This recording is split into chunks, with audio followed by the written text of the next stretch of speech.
Hello everybody, it's your boy NoukonNeko, your perfect virtual feline friend for very good vibes. So today we're here playing Genshin Impact. It's I think it's only been just a week, right, since last played. Last time I was kind of focusing on end game content, but today I'll be focused on continuing the main story. And I'm still a bit sad that I haven't gone back to do this quest, the in-between quest between Natlin and Notcry, but there's a little event going right now. Not really an event, is it? More like an incentive to do the current main story and get the rewards for that. And last time when I did it, the last main story, I was very close to not getting it. I couldn't finish the whole 6.0 Archon story on the mainstream. On stream, I had to do the last part off stream, and I was a little bit sad to do that, but there were just so many things going on, and I could not really do it on stream when I don't have my stream set up where I was at the time. But I figured the sooner I can get this done, the less I have to worry about it. So I figured I should do this first, then I'll worry about everything else after. So let's go ahead and start that. And to do that, it's not available until I switch to experience mode. So we'll just go ahead and do that.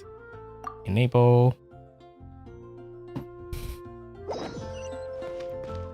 And we'll continue.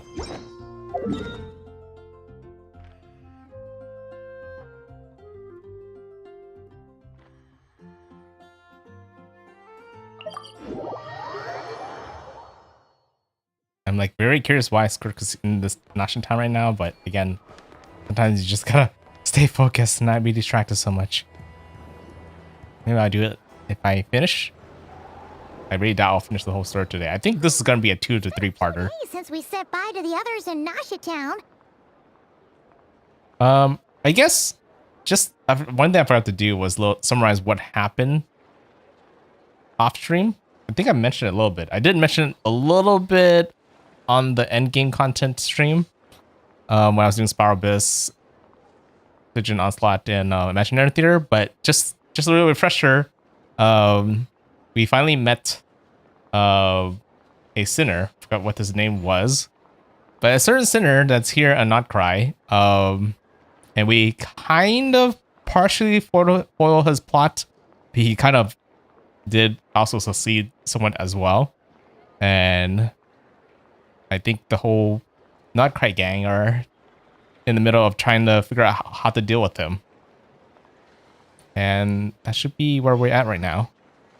Still no news about Ruru, though. Where could he have slunk off to?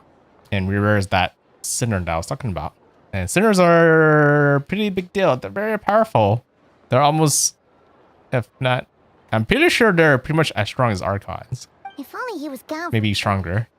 But with all the trouble he stirred up before, there's no way we've seen the last of him. Hello, you must be the traveler in Paimon? Mr. Flynn has been looking for you. Unfortunately, there's been a serious wild hunt attack over at the quarry. He thinks it's time to regroup and figure out a plan. The wild hunt? Oh, uh-oh. We better get over there right away. Come on, let's go. Nation that doesn't exist. Wild hunt. So one thing we did figure out from the wild hunt is the wild hunt is kind of pieces of Rainbear, the sinner himself. He's trying to collect back, but the one thing we managed to take away from him was his heart. I think we managed to purify his heart, and that did not make him too happy. Guess we just will have to walk over there.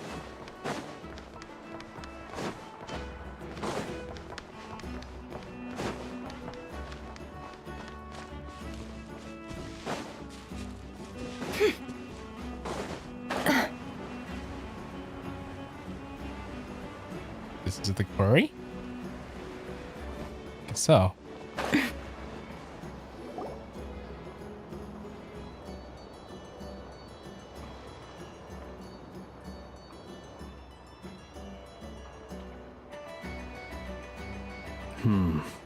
Oh, not Craig Gang's I here. can barely sense any Kuvaki at all. This whole area feels like a soulless husk. Looks like his appetite truly is insatiable. As if the power of that energy cannon wasn't enough. He's not seriously still getting stronger? What's his endgame here? Ah, everyone's here already. Hey, we made it. So, what's going on? It's gonna be hard to use that cannon now when I think about it, because his whole end game was to absorb all the energy from the cannon itself. If he gets shot by the cannon, he won't just die. He'll just get more powerful, which we managed to block some of that away from him the last time he was shot. But we kind of needed it to fight against the Wild Hunt. We've all been on high alert since we split up a few days back, expecting Rerir to strike again. But it's like he just vanished into thin air. No one has seen him nor found any trace of his presence. That is, until this morning, when a ratnik found signs of Wild Hunt activity while out here on patrol. As you can see, the Crystonite itself is physically intact, but the Kuvaki it contained is all but completely diminished. And we're sure that Rerir did this. Who else? He's the only one who could pull off a stunt like this. Kuvaki loss has reached critical levels. Reikir of Solnari set to maximum threat level. Warning, unless de-escalation measures are taken soon, he will pose a threat beyond our ability to contain. The consequences could be catastrophic. Traveler, do you remember when we encountered Rerir just after regaining his body? There wasn't a shred of sanity left. Nothing but madness and rage. I remember it well. It was already extremely dangerous, even then. Yeah, didn't he shout out a bunch of names? Then he started raving about how nothing in this world mattered to him. Oh, Paimon gets chills just thinking about it. Oh, but the thought that he's still out there, lurking somewhere in Notcry, waiting for his chance to strike? Oh, even chillier. Last time we fought, we were already at a disadvantage. If he has such overwhelming strength, why would he suddenly go into hiding? Yeah, if I were him and I wanted more Kuvaki, I'd just take it by force. No point staying in the shadows. Unless something went wrong. His whole resurrection thing didn't exactly go smoothly. The other thing is, how does someone who's completely lost their mind still have the wherewithal to cover their tracks so perfectly? Beats me. Yeah, he's quite the schemer. According to certain medical studies, insanity does not always entail a complete loss of rationality. It may be that he is simply living in a world of his own. That actually sounds about right. He was ranting away to himself the whole time, like he had zero interest in talking to us. There are many unanswered questions here. He could be right under our noses, and we'd still be in the dark. Besides his name and title, we know little about him. Certainly nothing about his past, or what he might be hoping to achieve. Exactly. And we wouldn't even know where to begin looking. Even Boss hadn't heard of the Reikir of Solnari before all this. I'd be willing to bet that even if we gathered together every scrap of intel in Nodcry, we still wouldn't find more than, like, 3 useful facts about him. So, if we do nothing, he'll just keep getting stronger. But if we want to investigate him, we have no idea where to look. Last time we had Marionette and her big robo-buddy to help us, and we still barely held our ground. If we had to face him alone... Oh, Paimon's head hurts just thinking about it. What are we supposed to do against a threat this big? Well, I do have a little hunch about his next move. Given that he attacked the quarry, I'd say it's likely he'll target other places rich in Kuvaki. Somewhere like the Eye of Krati, or the Pillar of Embla. One thing's for sure. If we just sit back and let him keep absorbing Kuvaki, we really won't stand a chance against him. A perfectly reasonable hypothesis. However, it is worth noting that these two locations are quite far apart. To investigate them both, we'll need to split up. I agree, we should split up. Right now, Rarir's goal seems to be gathering Kuvaki, not fighting us directly. Once we're done, let's regroup on Hisi Island. Wait, why Hisi Island? If I recall correctly, your largest goddess statue was carved from Kuvaki-rich ore, was it not? Oh. That's right. Yes, it could well be a potential target of his. I should head back and start evacuating the pilgrims. Yeah, how do you fight against something like this? Splitting up's always gonna be risky. But I guess we don't have much choice, right? We're in a race against time here. And if we do run into Rear, what then? That's when you follow the third rule of treasure hunting. Run like the wind. Didn't you say the third rule was go with the flow? I don't know. Did I? Anyway, whatever. In this situation, go with the flow means go find backup. Agreed. If anyone finds so much as a trace of Rarir, do not pursue him. Get out of the area and alert the rest of us as soon as possible. We need to put safety first. All right, we'd better get moving. Come on, Anefa, let's go.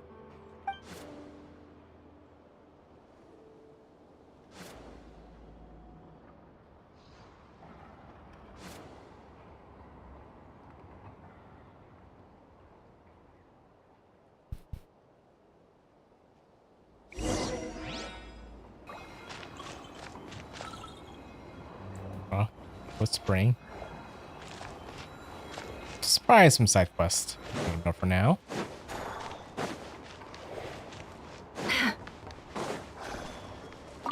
I think that's kind of far. We probably need to teleport all the way over there. Luckily, we have a lot of teleport points already.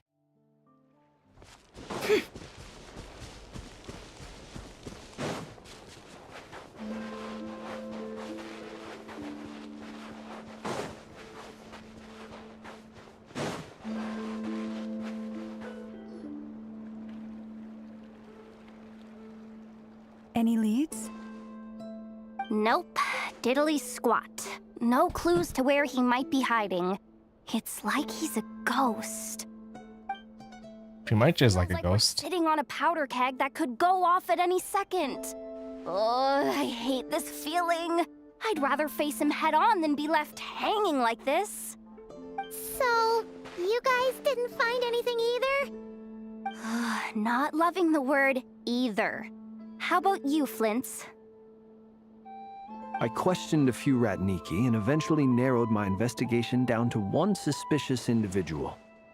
But by the time I got to his place, he was already gone. Almost as if he knew someone was on to him. Either that or he's just extremely cautious and doesn't stay in one place for long. He's been biding his time for a while now. The question is, where or what is his next target? No idea. Since regaining his body, he seems to have lost all interest in the fragment in my possession. If he did still want it, he's had plenty of chances to take it. All we can do now is hope that Aino and Anefa turn up some leads. Darn it, Rarir. If you've got the guts, come face me one-on-one! Wait, he's actually here? I didn't mean it! I swear! No, it's coming from Silver Moon Hall. The Lady Kutar might be in danger. Uh-oh, that's not good. Over there, quick! Columbina.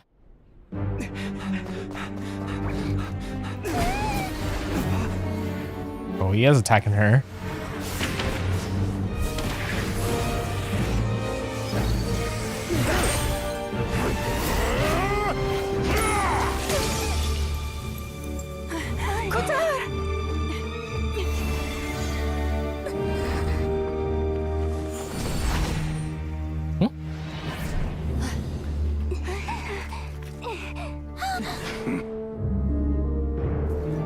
Why is he attacking the damselette? What's going on? No time for questions.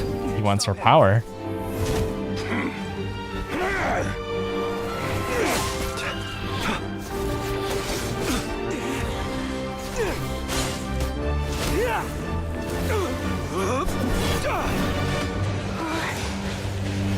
This is insane. Yehuda, get Kutar out of here! On it.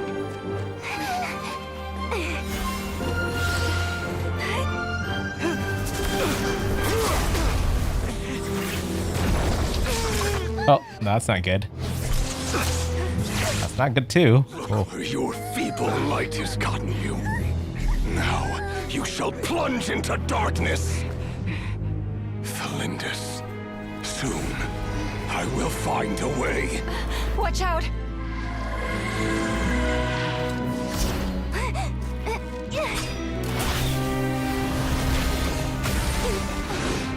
It's just.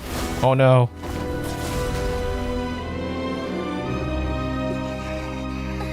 Oh no, she got creeped.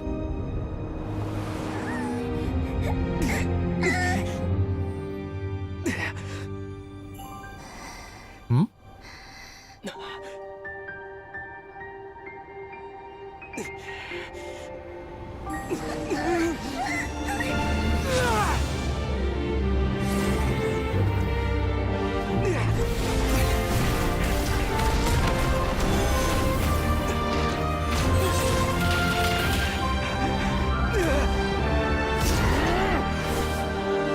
Touch it.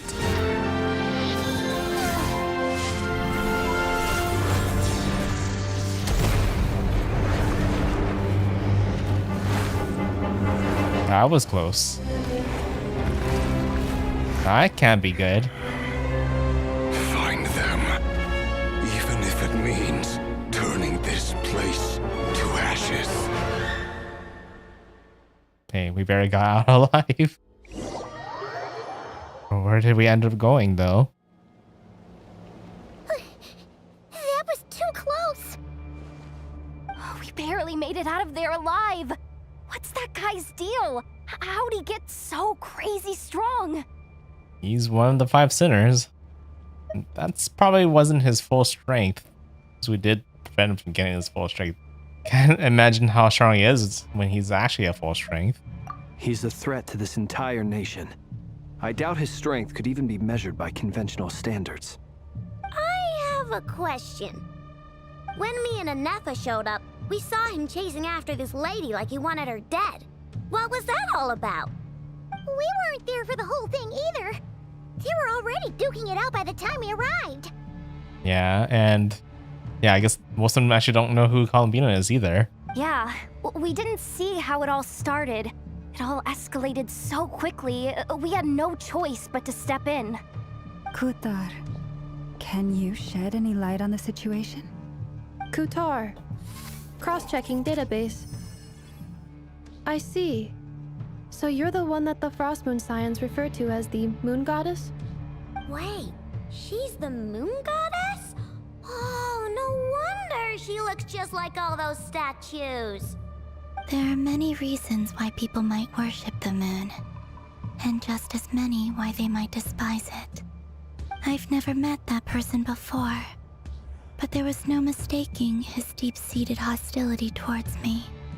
Why he holds me in such contempt, I cannot say. But since he hunts the power of the moon, it's no surprise that I am a target. Kutar. There are many potential motives. For instance, you help the traveler escape his grasp. This could be his way of taking revenge. It is also possible that he covets the Kuvaki inside you and seeks to take it for his own. The list goes on. But right now, devising a counter-strategy should be our #1 priority. The likelihood of this location being discovered is close to 100%. Wow. 99% is literally 100%. A counter strategy? But we don't stand a chance against an enemy like this. Surely our only option is to run. He's not gonna chase us to the end of the world, right? So as long as we can sneak out of Nodcry undetected. No, I can't say that. Come on, Yehoda. This is serious stuff. You can't suggest we all just chicken out. Running is our only option. Huh? You seem surprised. But what other choice do we have? We are facing an enemy we cannot possibly defeat in battle. Well, I mean, yeah, but still. It's not too late. I can distract him, so you have plenty of time to make your escape. That's not a good plan at all. Its main target's her, and he's only gonna get stronger if he manages to, reach her. So the whole plan should be to actually prevent her having contact with him. Wait, what? You're gonna act as bait? Doesn't that make sense? I'm the one he's after. There's no need for you to risk your necks on my behalf.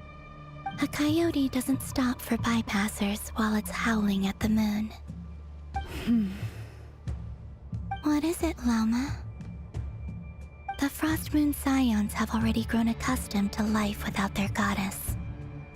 My presence here is no longer essential, and this is not my home, so you needn't ask me to stay. We can't just roll over and let him get away with this. That's not our style. Yeah. We can't just call it quits after everything we've been through together. Besides, she'd pretty much saved my life back there. If I just ditched her now, I'd never forgive myself. We can't overlook that you have saved our lives multiple times now. To talk of returning the favor would be a little crass for my liking. But suffice to say that we are friends, and friends look out for one another. Riri's true objective remains unclear. Even if we were to sacrifice Muskutar, there's no guarantee he would stop. That's true. Running away won't solve anything. Stand and fight, no matter what. But Kutar, I know why you left the Frost Moon Scions so long ago. It was because people started treating prayer as a form of trade. They would make self-centered wishes, force you to accept meaningless offerings in return, and then expect you to perform miracles for them, as if that were their entitlement.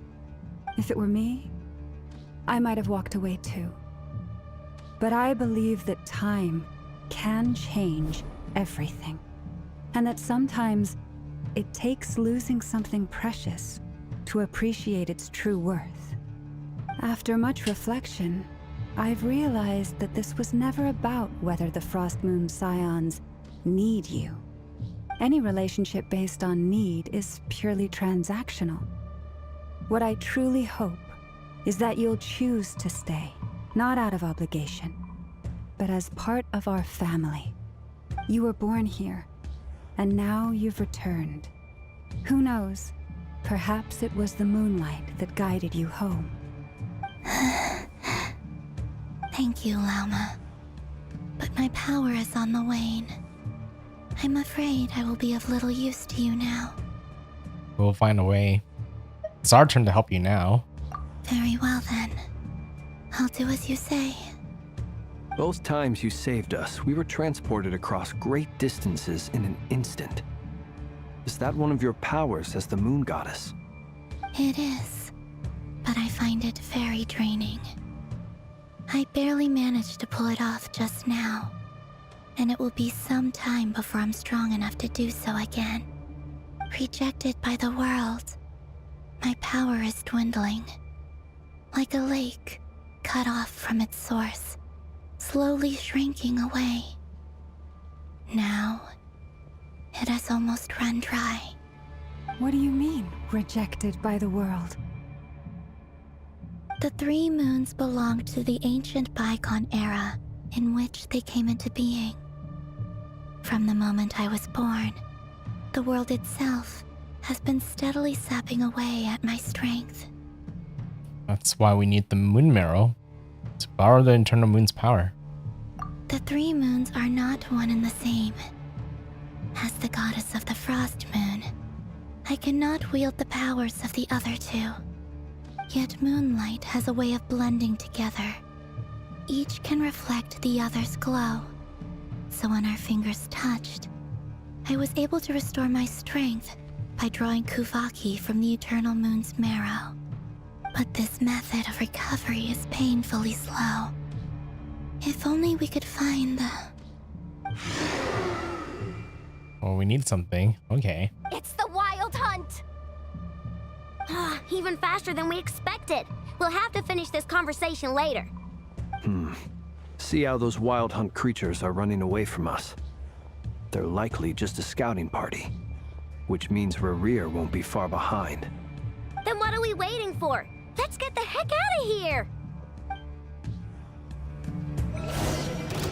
Oh, I guess we're fighting.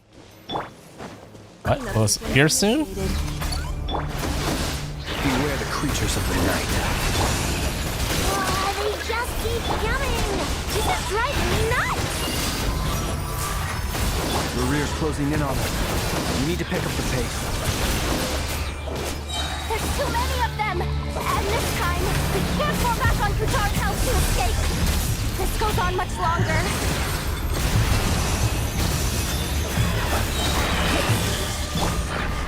Chew on this! Defensive mode engaged. Preparing for gusto. Be silent. I am not used to this team at all. Beware the creatures of the night.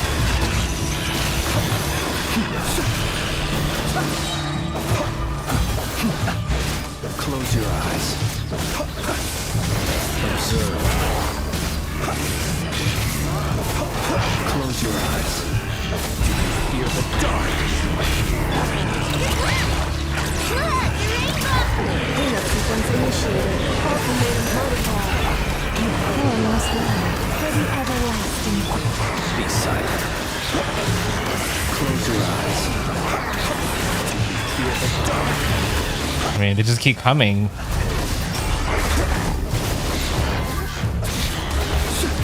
Fear the dark.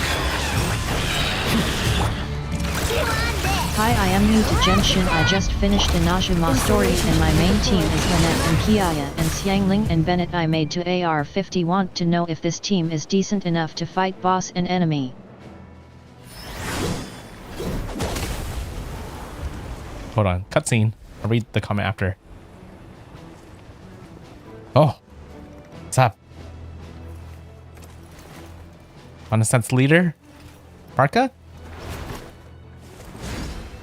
Looks like Barca's me. Oh, he has the Wisbane. What's the matter? Bit off more than you could chew? Who are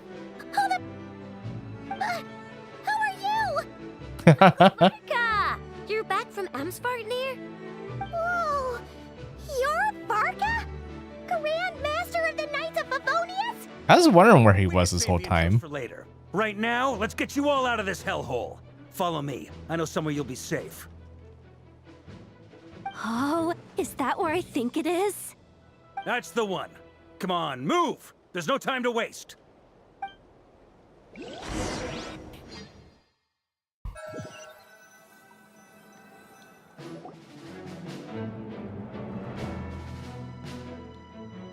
Wow! Where are we? This is so well hidden. Well, that goes without saying. This is the Knights of Favonius' meeting place in Nodcry, and a contact hub for the Northern Intelligence Network. The Northern Intelligence Network? AKA the black market of intel. No matter what faction you're with, it's the place to buy and sell information. Their headquarters are in Nodcry, but they've got contacts in every nation. As an expeditionary force on foreign soil, working with them has offered us the most effective way of getting our hands on reliable local intel. This is where we meet, so naturally, it's secure. Anyway, where were we? Folks from Nodcry should be pretty familiar with me by now, but I believe this is the first time we've met. Allow me to introduce myself. I am Varka, Knight of Boreas, and Grand Master of the Knights of Favonius. We've heard all about you. This meeting's been a long time coming.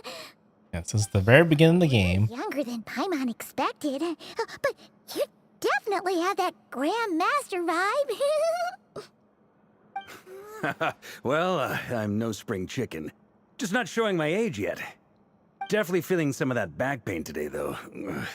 Rushed back from Amsfartnir without a wink of sleep, only to get right into another fight with that freshly revived maniac. Another? You mean you fought him before? Wow, really? He wasn't nearly as strong back then, but he was still a formidable foe. I brought some of the knights along to give him a little surprise, but he saw us coming from a mile off. My squad took heavy injuries, and I barely made it out alive myself. We knew it might have been our last chance, so we staked everything on it. But still, it wasn't enough to stop him.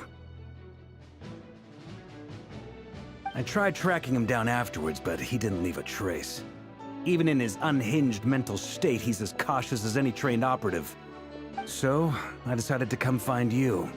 And as luck would have it, turned up to find you being ambushed by the Wild Hunt. The rest, you already know. Is that why he's been frantically absorbing Kuvaki these past few days? Because he sees you as a threat? Maybe I'm part of the equation, but even if I weren't, I'm sure he'd still be gathering power. He's clearly working up towards something. Note to self, Uncle Varka's strength rating officially upgraded. Guess it's my turn to ask questions now. So, what exactly has been happening in Nodcry? Why is the Wild Hunt returned in humanoid form? And why is it after you? That's a long story, but I'll try to make it quick.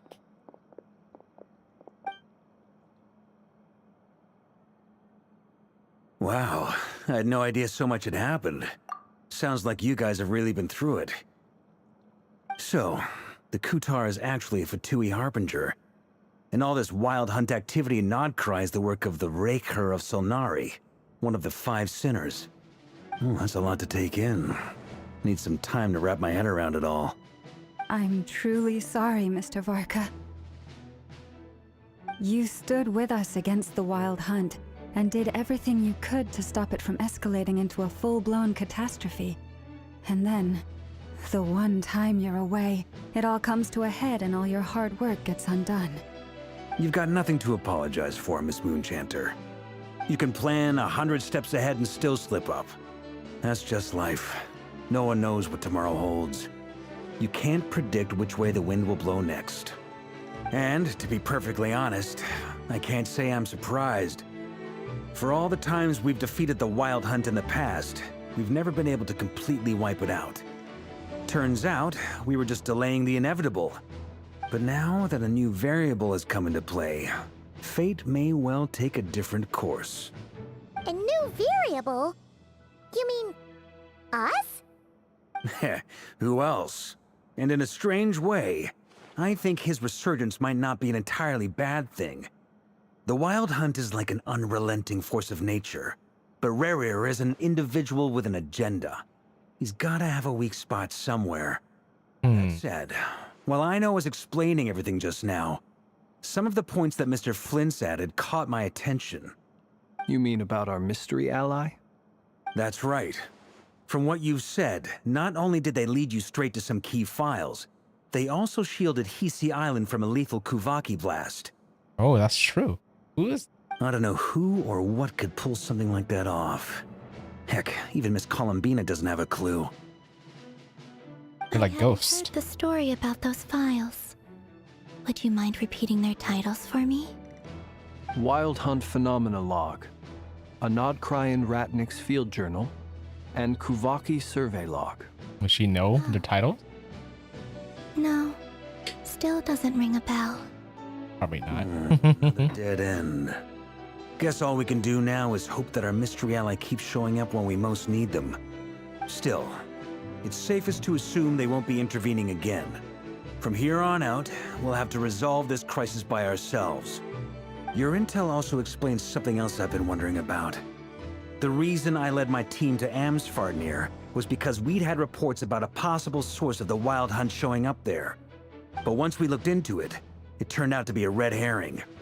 I don't know who was behind it, but clearly, it served its purpose. I doubt it's by chance that he happened to make his comeback while my attention was diverted. And from everything you've told me, it sounds like his scheming began well before his return. So maybe luring me away was all a part of his plan. But is it even possible that he orchestrated all of this by himself? Good question. The Raker of Solnari, Nodcry of all places. The way everything is unfolding, it can't be a coincidence. I mean, he's quite the schemer. So, what do we do now? Got any ideas? Right now, we've got at least 3 things to consider.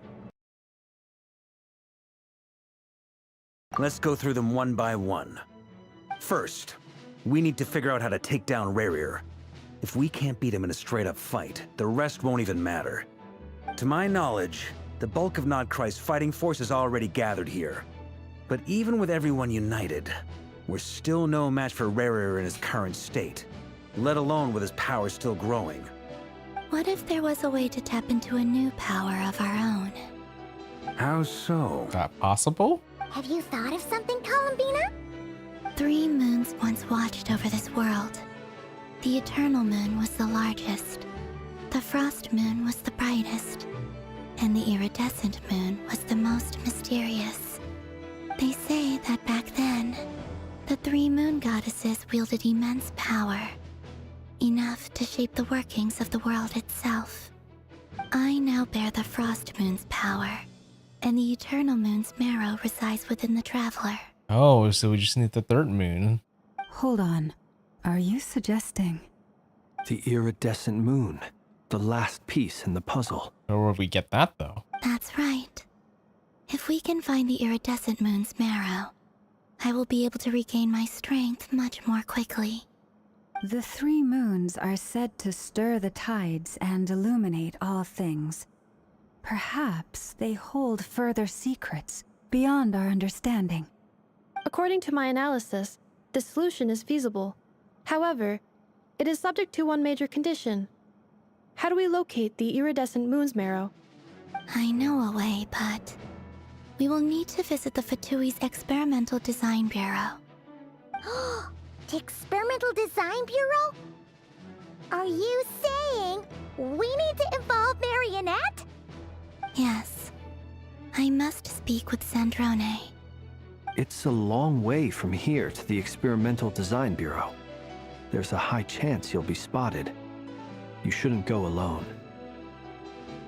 We'll go with her. Then that's settled. Next up, our second priority. Somehow, we need to figure out Rerir's end goal. As you saw for yourselves, when he was still in his wild hunt form, everything he did was for the sake of recovering his body and resurrecting himself. His first act since then, after laying low for a while, was to try and assassinate this young lady.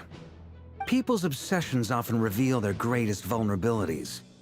There must be a reason why he despises the moon so deeply. Perhaps it sheds some light on his title, the Raker of Solnari. The Wild Hunt has plagued Nodcry for centuries now. If we want to stop it for good, we have to get to the root cause of what's driving it. It's true. We still know very little about him. If Kuthar hadn't given us that lead, we wouldn't even know his name. But where would we even start? I doubt even the Intel Queen of Nodcry has a clue, and she has info coming out of her ears.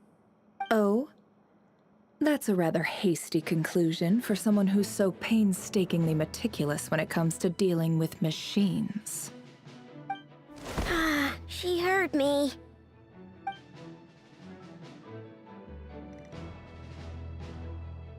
Boss! What are you doing here? I'm now asking myself the same question. I received a letter from a humble knight of Favonius, requesting a meeting to discuss a major business deal. But it looks like this humble knight had something else in mind. Yeah, she would be here. My Lynette is 70, but their weapons are 80 and their talent are level 6. They do some DMG. Miss Neffer, the important thing is that you've arrived at the perfect time. Since his failed ambush, I've been racking my brains trying to come up with a plan to fight Rerir. Given the severity of the situation, I think it's fair to say that our only chance lies in uniting as one. And I'm talking all the factions in Notcry. We can't do this without the Curatorium, but I knew it'd be a tough job to win you over. So, I took the liberty of reaching out for a little chat. Wait a sec. How did you even hear about this place, Nefer? Didn't you say this is meant to be the Knights of Favonius' meeting spot? And a contact hub for the Northern Intelligence Network? And isn't it supposed to be super hidden? You really think he could have gotten settled in Nodcry without my help? Besides, I'm the one running this gig. Of course I know where the meeting place is. You mean you're? Allow me to introduce the current head of the Northern Intelligence Network. If it's intel you're after, she's your woman. Pretty much seen and heard it all. Please spare me the flattery. Let's cut to the chase. Seems like you've run into some trouble, huh? Let's get her up to speed. Well, this certainly qualifies as an unforeseen crisis. On behalf of the Curatorium of Secrets, I wish you all the best of luck. So you're just going to sit this one out? Why should I get involved? What could possibly be in it for me? What if we told you we can't do this without you? Oh? Then I'd say you'd better make it worth my while. I don't work for free. I can't put a price on something like this. It's just not in my nature. But then again, you and I have always been polar opposites in this regard. So I can't exactly say I didn't see this coming. If you insist on compensation, I will pay you. Consider this a formal commission. Sound fair? You just don't give up, do you? Too bad.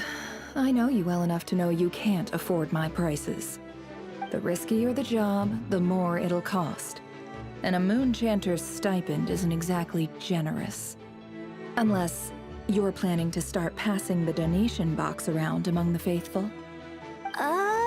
Boss, just a thought. If they come up short, maybe you can take the difference out of my next few paychecks. That's probably not enough either. It got really dangerous during the fight with Rerir. If this girl hadn't saved me, I'd be ley line fodder by now. I'd be gone for good, boss. If there's any way we can make this work, I'd really like to help her. Please? I'm begging you. This is why I'm always telling you never accept favors. They are the hardest debts to repay. You have to be careful who you get involved with, or you invite all kinds of misfortune. Very well, Yehoda, I will help. But just this once. Don't count on this happening again. Flynn's, that fragment that Rerir was after, do you still have it on you? Of course. Let me borrow it. I need it to follow up on some leads. Wait, you actually have some leads? Shh. This is top secret information. I get it. We all have things we'd rather keep to ourselves. Plus, I know we can count on you, so we'll leave the intel gathering in your hands. And that brings me to the third and final item. We need to find a way to distract him. We need time to make our move, so someone will have to stall him. I'm in for this part, no matter what.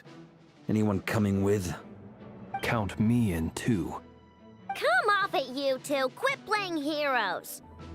I'm way ahead of you here. And Nefa did a scan of the Moon Goddess's Kuvaki signature, and we're gonna use it to make some decoys over at the Kramkake craft shop. Anyone who's in, follow me. Oh. Once they're ready, we'll deploy the decoys across Notcry. So as long as the rest of you keep moving, he won't catch on to your scent and won't be able to track you down. I like it. Genius idea. No biggie. All right then, we'll split into 3 teams. Looks like we have a plan. Once your team has finished their mission, return here and wait for the others. Dismissed!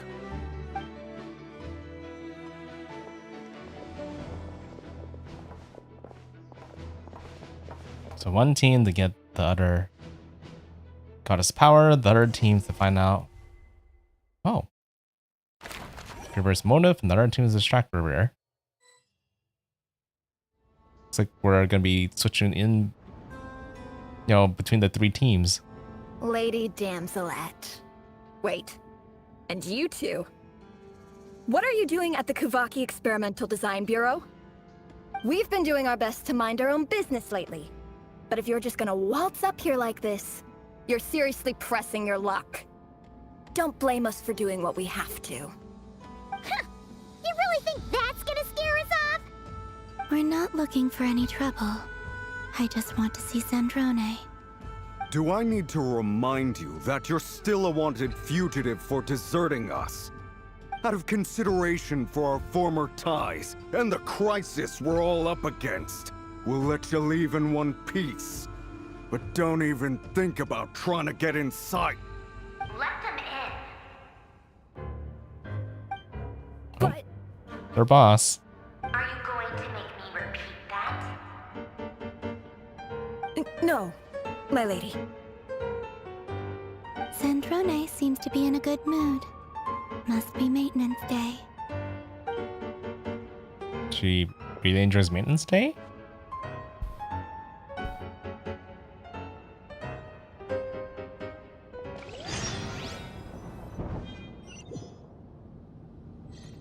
Wow, they're just throwing me into one cutscene to another cutscene.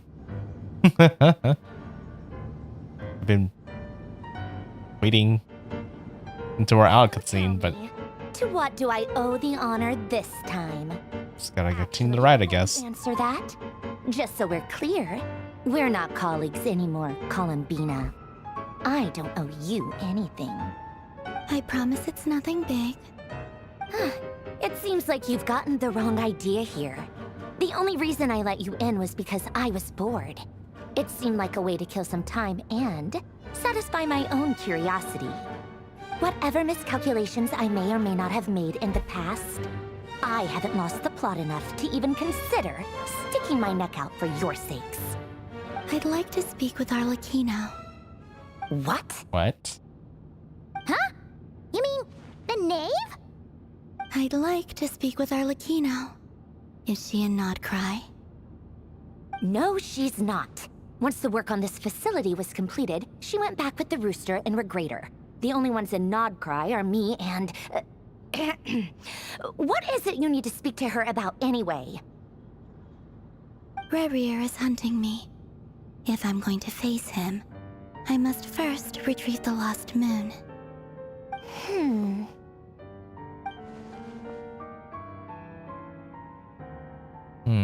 Your net looks lost in thought, but she doesn't look surprised.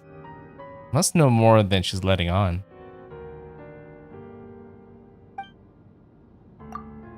I don't understand what Arlecchino has to do with the iridescent moon's marrow. At this point, I have no choice but to go along with Columbina's plan. Is that a no, then? We're only doing this to stop Rerir. He's our common enemy. As if I need reminding. I was this close to settling things with him before someone decided to whisk me away to their weird little garden. Yeah, if we didn't do that, I'm pretty sure she would be not alive. Have you held any tea parties lately? Tea parties? Yeah, obviously. You don't seriously think we'd pack it all in just because you aren't here. If anything, they've been more eventful than ever. Just me, Arlecchino, and a bunch of insolent, insensitive guests who won't stop asking where you've gone. Oh, they've been a real joy. I bet you served them the worst tea you have. Just like you used to do to me when I upset you. Who cares about how good the tea is when there's no one around to drink it? I keep losing people. First Rosaline, now you. I'm running out of people who can make me laugh. Honestly, what could be more ridiculous than the multi-centenarian goddess, who's only ever had the plain herbal tea she received as offerings? You'd always brew a different type of tea for me each time. Was it really just to see how I'd react?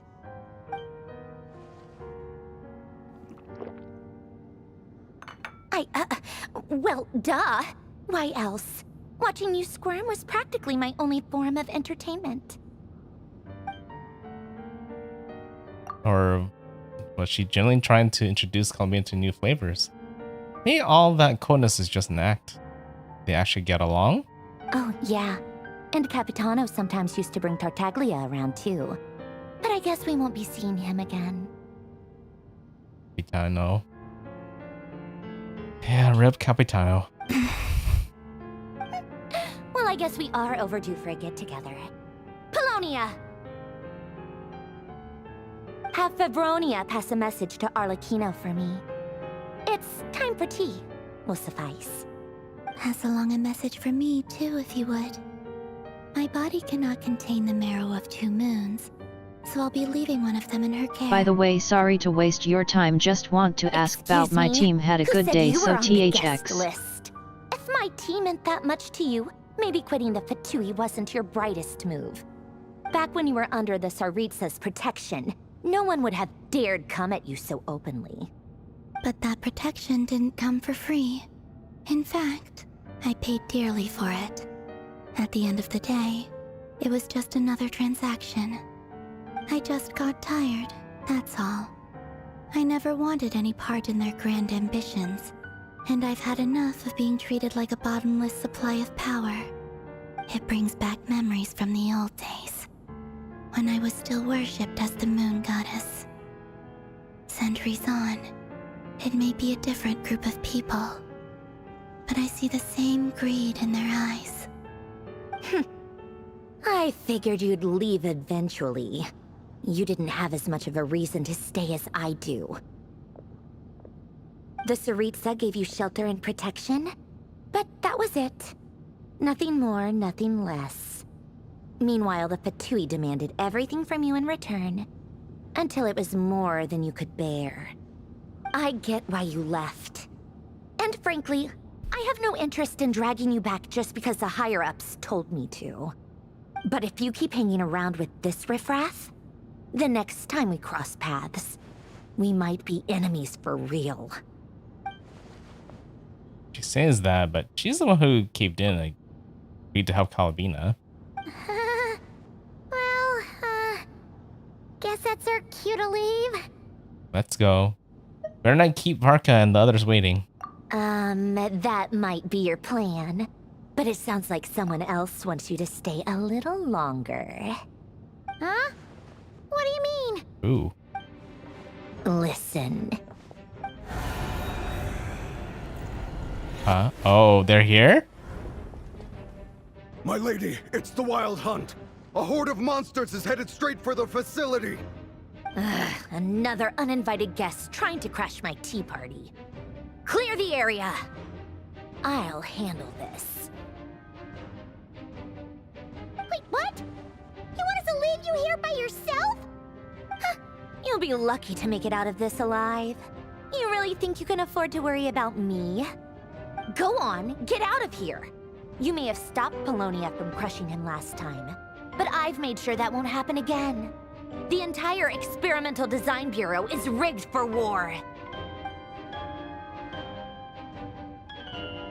Yeah, we're just gonna trust her for now. But it'll be at your own risk. You're not flagged as friendlies in the weapon system. Just be careful, okay? Don't tell me what to do! Look, if you're leaving, make it quick. Or you'll just get in my way. There's a secret passage on the 2nd floor. It'll take you right to the plains out back. Stare all you want, Columbina. You're not getting another invitation to my tea party. I know. But thank you anyway, Sandrone. This is exactly why you shouldn't hang around with those people. All their melodrama and sentimental nonsense is rubbing off on you.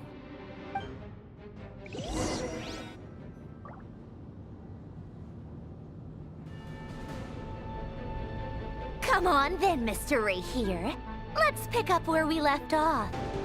It's your Wild Hunt monstrosities versus my beautiful creations.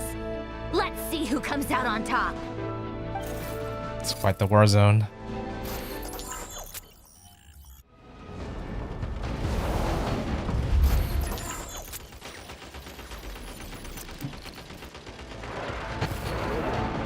I'm actually controlling this.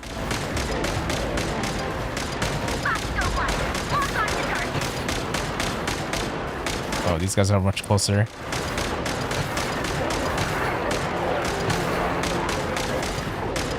They just keep toppling forward. I don't know if I can stop this.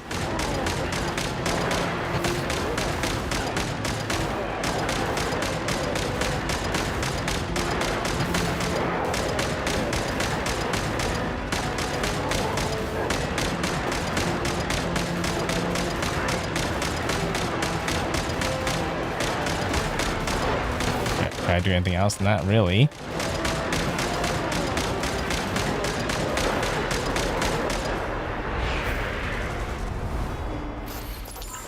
I'm not even sure if it matters if I shoot them or not.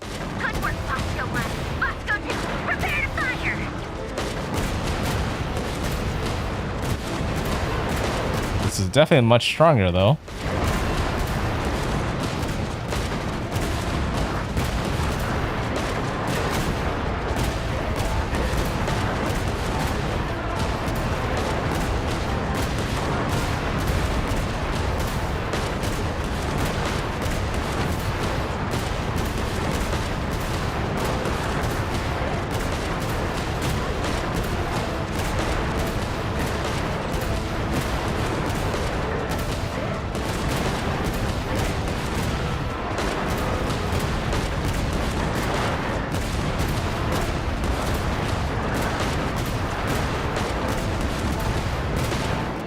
Such a long sequence.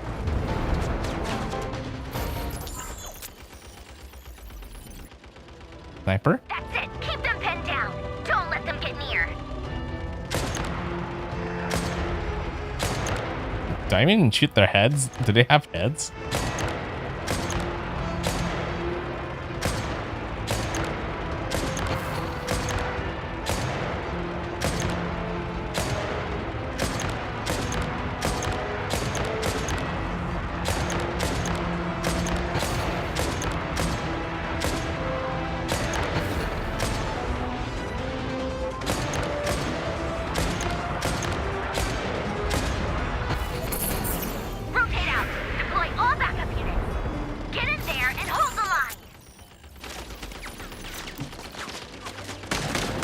Oh, this again.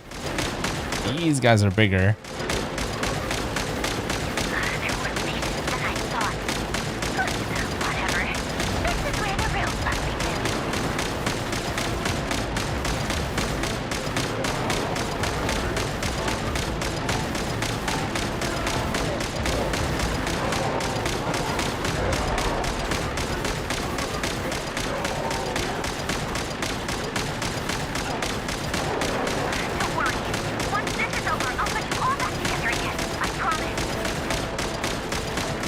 She cares about her machines. She's kind of like I know, in a way.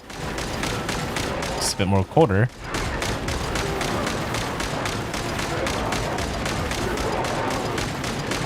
That just makes her a kudere. Wait. Finally, the Ranger himself. Time to. Is he here? Oh, he's there. Huh? Where'd he go? Uh-oh.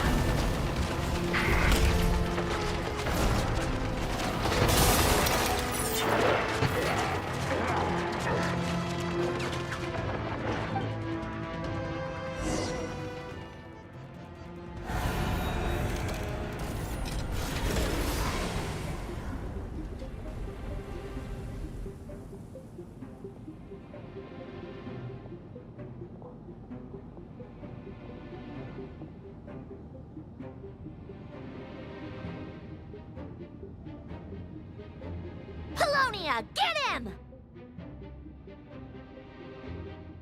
I've upgraded Polonia again since our last encounter, and uploaded every last scrap of your data. So let's finish this, once and for...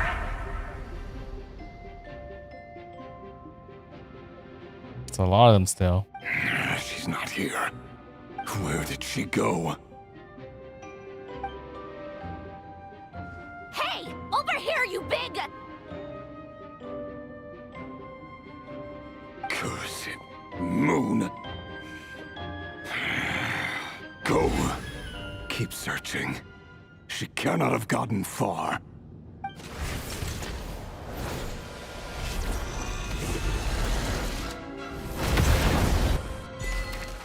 Huh? We don't get to see how that goes? Guess not. And this is a really long cutscene. Feel like I'm watching a movie more than I am actually playing a game.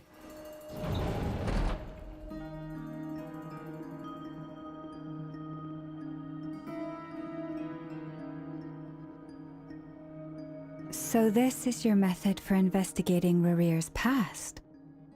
It almost looks like some kind of ceremony. Good deduction. But it's quite a different affair from what you're used to with the Frostmoon Scions. Whoa! First time I've ever been in here.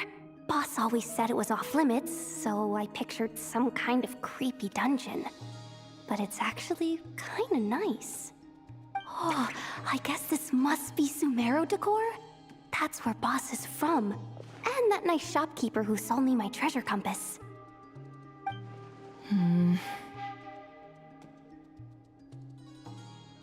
I'm not sure exactly what you've got planned, but it looks like you're all set. When do we begin? Whenever we wish. But for some reason, I've got a feeling this isn't going to end well. I've never faced Rarir myself, but from what you've told me, his power is beyond anything I could imagine. I, on the other hand, am just an ordinary businesswoman. Our paths should never have crossed, yet here I am, forced to make an enemy of him. If you ask me, you're about as far from ordinary as it gets. So what are you saying? You're getting cold feet? Once I take a job, there's no backing out. Still, I have to ask myself if the power I'm relying on will even work on an opponent of this caliber. And also how to make sure I come out of this alive if things spiral out of control. Death is the one thing we can take for granted. It is the great equalizer, however fortunate or unfortunate we may otherwise be. So it's important to consider how to spend what lifespan we have left. Come on, boss. Lighten up. Quit talking about death. It's bad luck. For once, I agree with you. When you're up against a foe like Rarir, there's no such thing as being too prepared. Is there anything I can do to help? That won't be necessary. I've already made up my mind. Time to cash in a precious favor I've been saving for a rainy day. Yehoda, I need you to find someone for me. The sooner the better. Find who? That shady merchant who sold you an overpriced treasure compass the other day. Is it Dory? Come on, boss. You're pulling my leg again. In what way is she shady? She showed up when I was completely lost and sold me a neat little gadget that was exactly what I needed. Trust me, she's a good person. Guess she knows more than that. Anyway, I know who you're talking about. Don't go anywhere. I'll be right back. I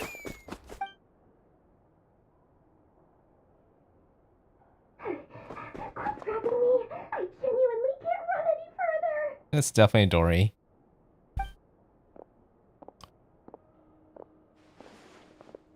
Hey, aren't you? What is it? What's the big rush?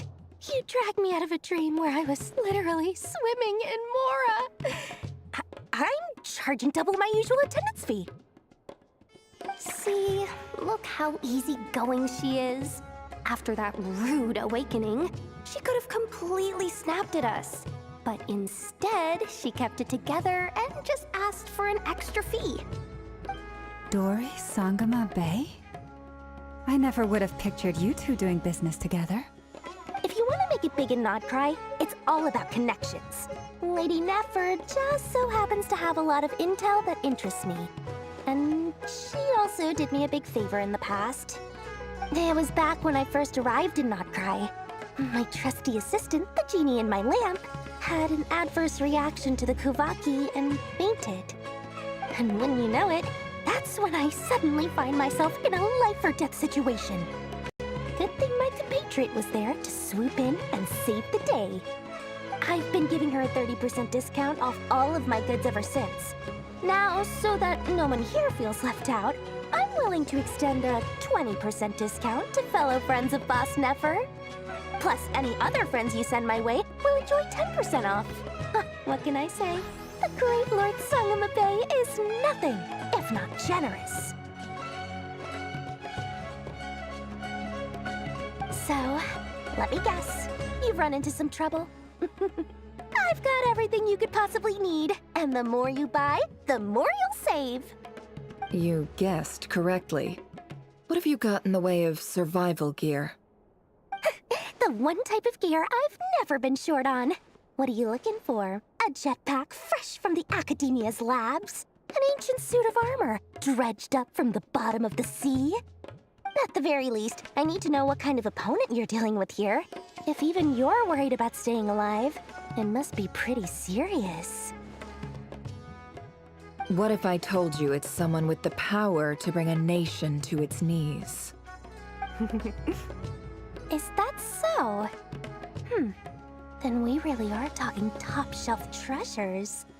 I don't have anything like that in stock right now. I'll have to ask my supplier. Your supplier? A powerful woman, make no mistake. I can't reveal her identity, but luckily for you, I hear she's planning to visit Notcry in the near future. I have no idea who that is. If you're willing to wait, I can ask her when she's here.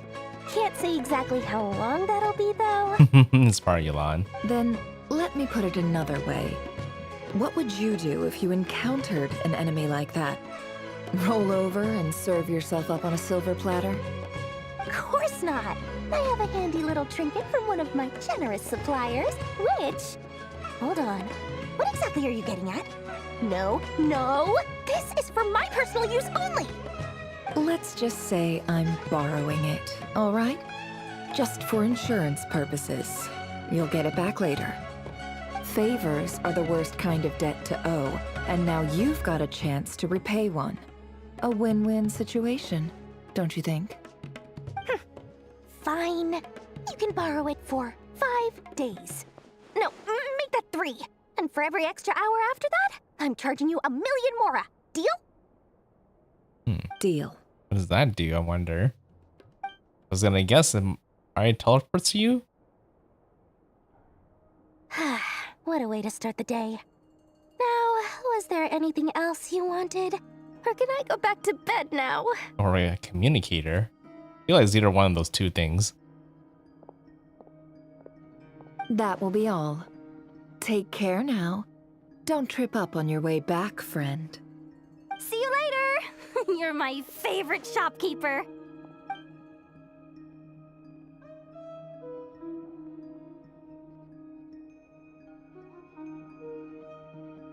Excellent. Everything is well and truly ready. The ceremony can now begin. Something tells me this is like a computer, like going on the internet. After the ceremony, your minds will follow me wherever I go. You will see many strange things in your mind's eye. So remember, don't be frightened, and don't make a sound. Now then, let us peer into the Raker of Solnari's past.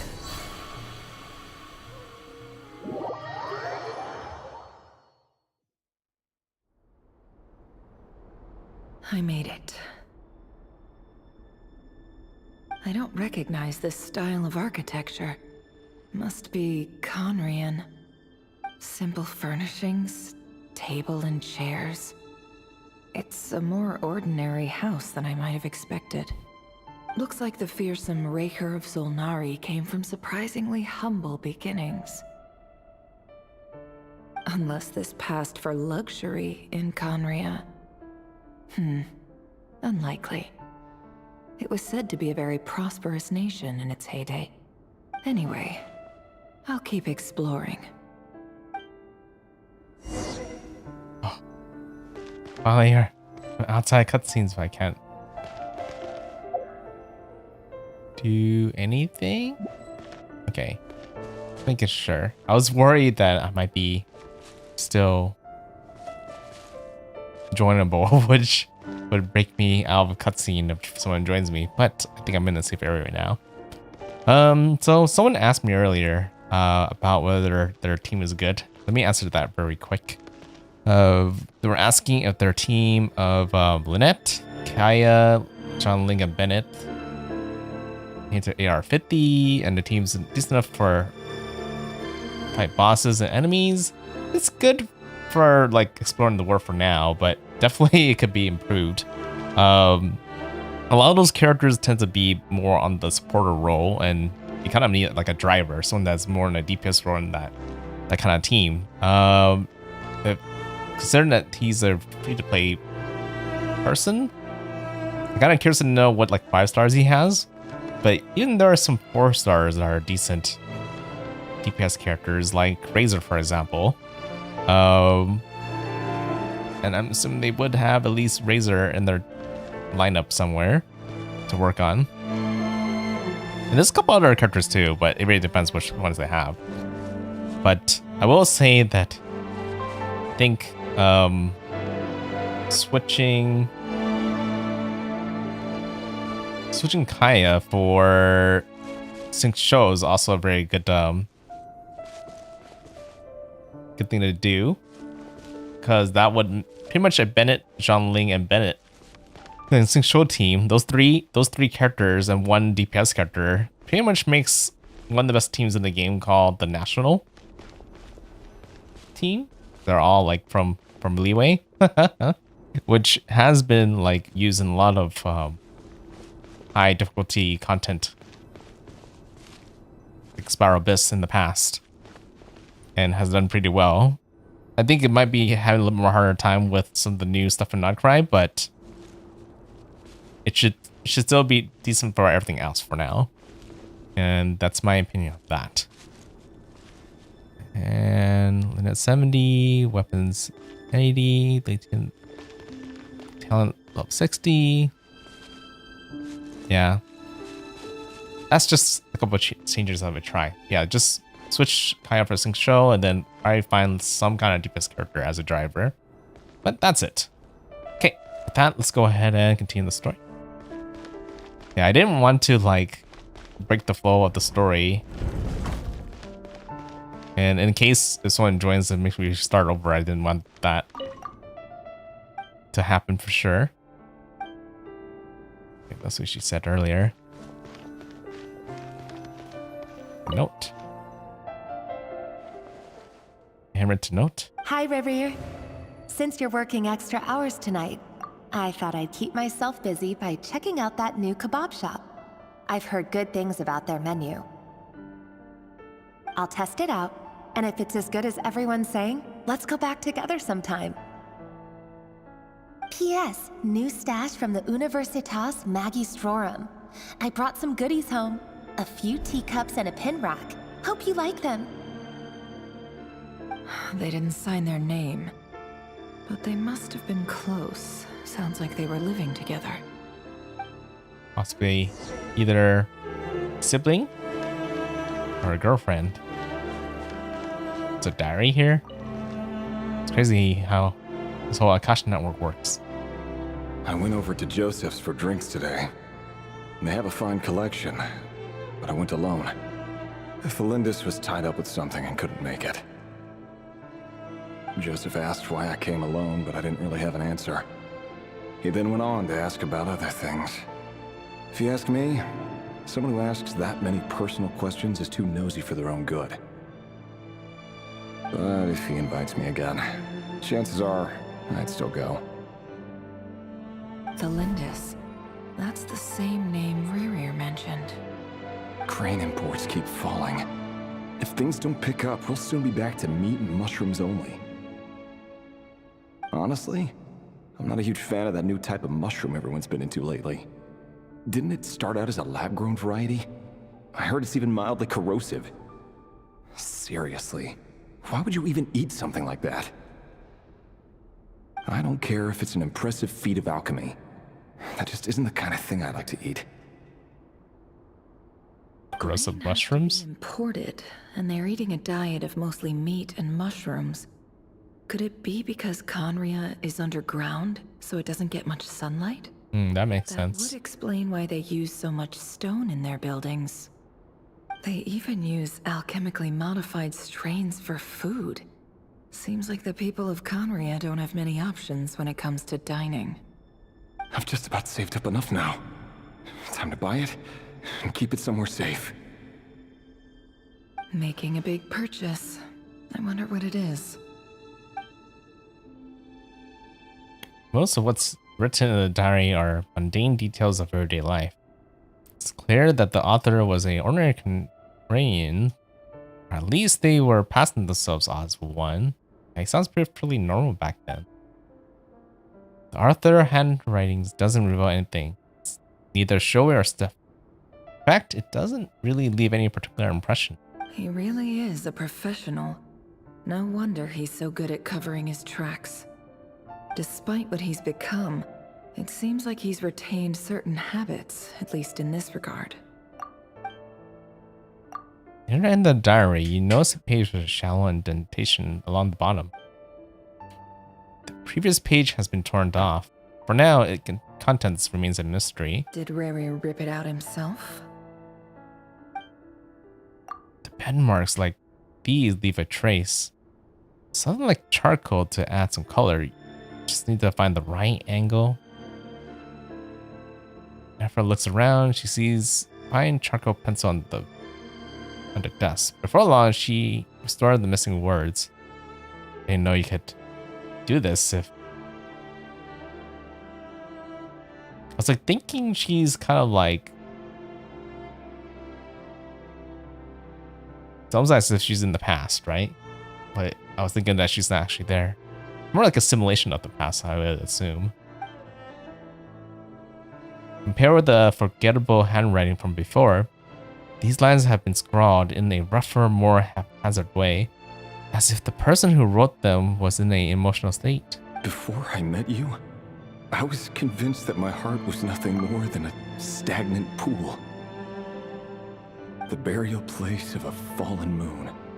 A withered, windless grove where the waters rested forever unrippled. It was you who helped me see that my heart hadn't entirely withered away. That it could still beat to the rhythm of love. This is just trivial sentimentality from the looks of it. Why would he go to the trouble of hiding that? The burial place of a fallen moon.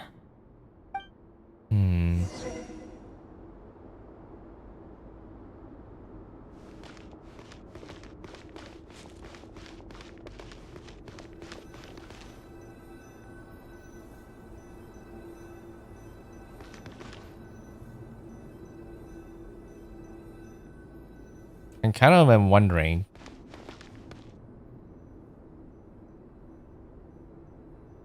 if Rir's girlfriend was like a moon goddess.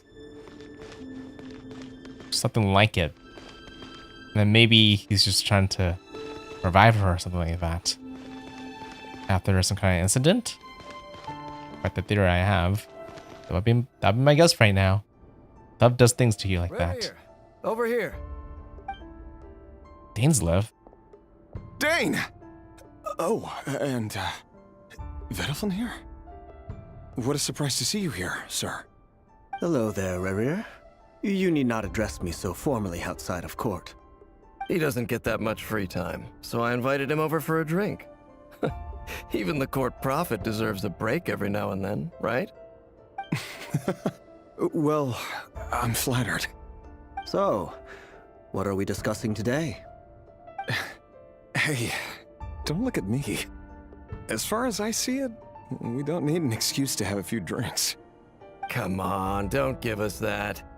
Didn't you say you were about to pop the big question? How's that coming along? Oh. Who'd have thought the great Twilight Sword was an even greater gossip? I just didn't expect you to be the first one to settle down and get married, that's all. Yeah. If you told me that a few years ago, I wouldn't have believed you either. So, are you planning to come clean about your job then? I'm guessing you still haven't told her. Sure, I'll have to tell her at some point. But I'll need to pick the right time and place. To be honest, I have no idea how she'll take it. Come on, stop being such a pessimist. For all you know, she could be thrilled. I bet she'll be much more impressed by your actual job than the one she thinks you're doing now. A member of the King's Guard. Quite the cover story. Does the king himself even know? Of course he does. Anyway, enough about me. How have you been? Me? Same old, same old. Nothing much to... Huh? What's up, Ved? It's nothing. It's interesting that they're covering their faces. Dainslif's elder brother. Renowned throughout the court of Conria as the Visionary, and said to possess a wisdom far beyond the reach of any ordinary man. And yet, despite the gulf between us, he seems to have something to say about me. Does he even know me? Does he see me as a friend of his brother, or just another of the Vinster King's blades? Why did he react so strongly? Was it really to do with what we were talking about? Brown, curly hair and brooding blue eyes. So this is what Rerir looked like back in the day. Perfectly normal. No different from anyone else. As frightening as this monster is in the present, there's something even more unsettling about seeing the human he used to be.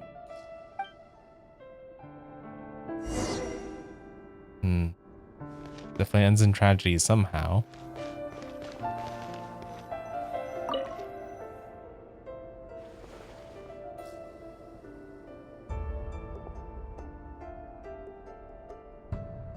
Oh. His girlfriend? Felindis? You're back early? Our equipment's being serviced today, so I got off earlier than usual. How's your day been? Aw, why the long face? Is something the matter? Has your boss been giving you a hard time again? Went for a drink with Dane and the others after work. Isn't that a good thing?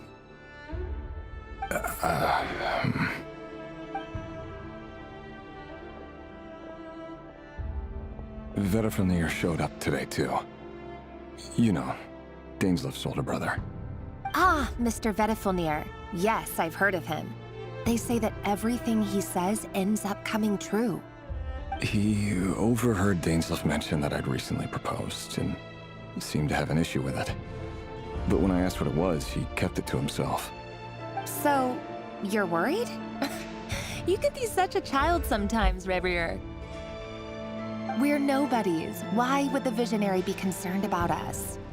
I'm sure someone in his position has much bigger fish to fry.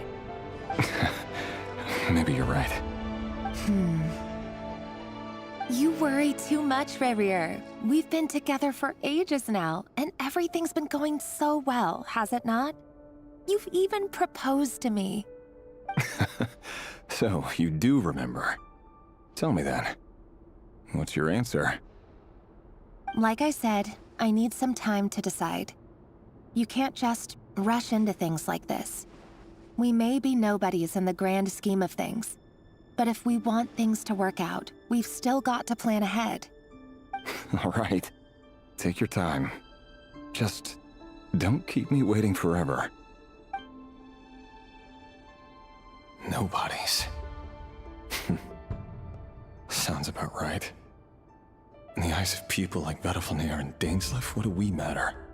Can someone whose gaze is so fixed on a far-flung future even see the present clearly?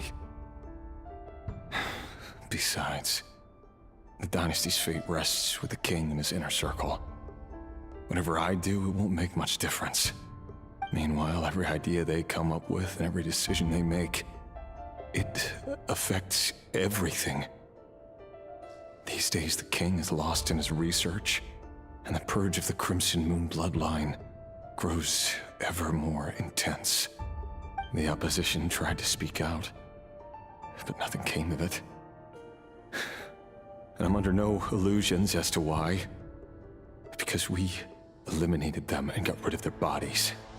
A man can have 1,000 reasons to carry a sword, but there are few good excuses to use it. Yet the king has never even considered a gentler approach, and he never will.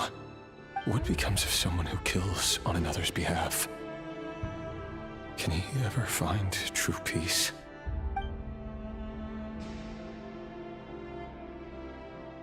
That's unsettling. Wait, what's that? Nothing that can end well.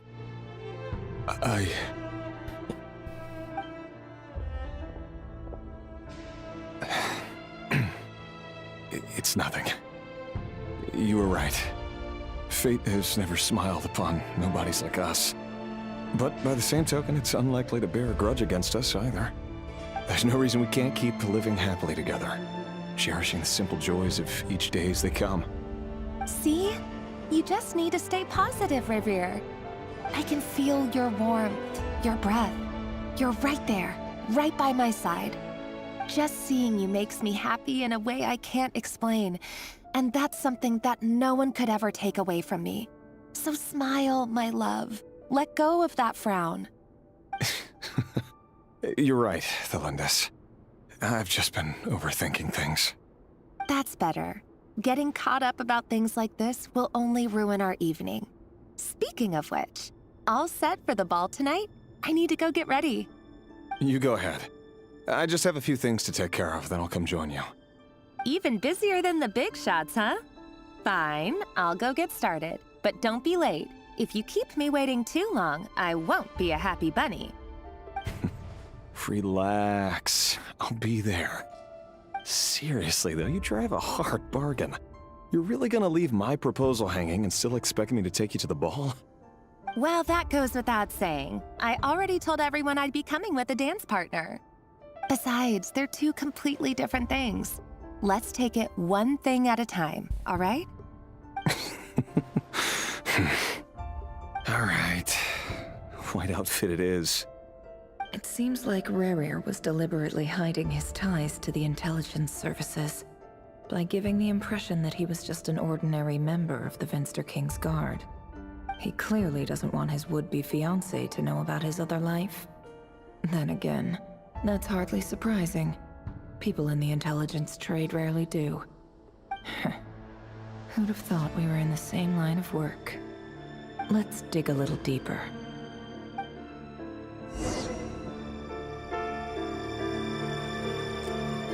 Oh, interesting. That Mirror just copies what she's doing, but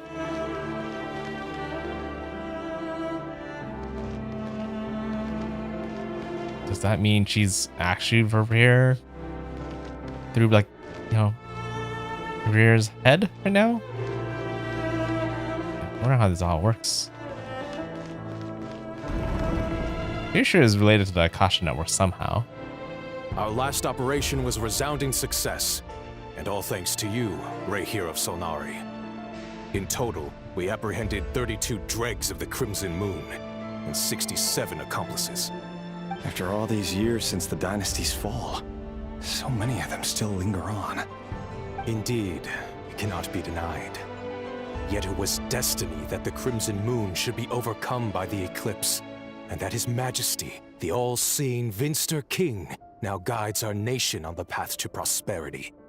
Conria has no further need for a dead moon.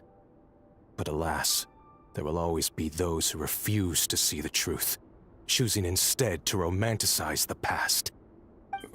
That's not entirely true. Much about the Crimson Moon era was worthy of remembrance, and that's exactly why they keep trying to see it restored. Many of its secrets remain unsolved to this day. As it happens, that's precisely the field of study my partner is devoted to. You still haven't told her what you really do for a living. Where would I even start? How do you tell someone that you're one of the king's hand-picked executioners?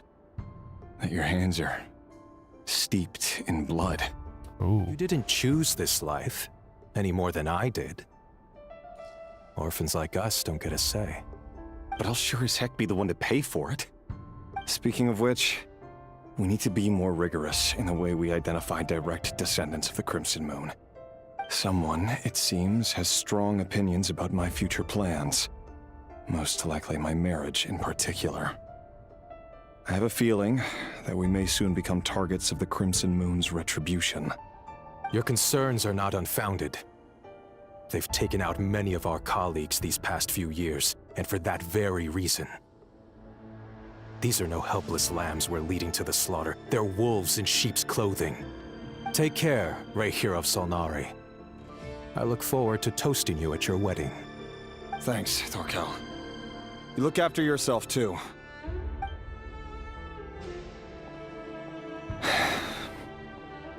Thelindis, I never wanted to keep this from you. You're the last person I would ever want to lie to. But that's exactly why I can't tell you everything. There are things you shouldn't know. Things you cannot know. The moonlit dynasties are a thing of the past. Yet even now, with the sun shining high in the sky, there are those who would call forth a dead moon's ghost. Could that be why Vtuber held back? Or was it because of some court secret he's not at liberty to share? I have to get a clear answer from him. No matter what happens, I will protect Thelindis. Rarir seems to be very concerned by Vtuber's reaction. Vtuber and Dainsleif, the Visionary and Twilight Sword. So that's what they were really like. I've investigated this whole area now. There doesn't seem to be any other memories here. Should I try somewhere else? Wait a second. What's this black smoke? That can't be good. Doesn't look normal.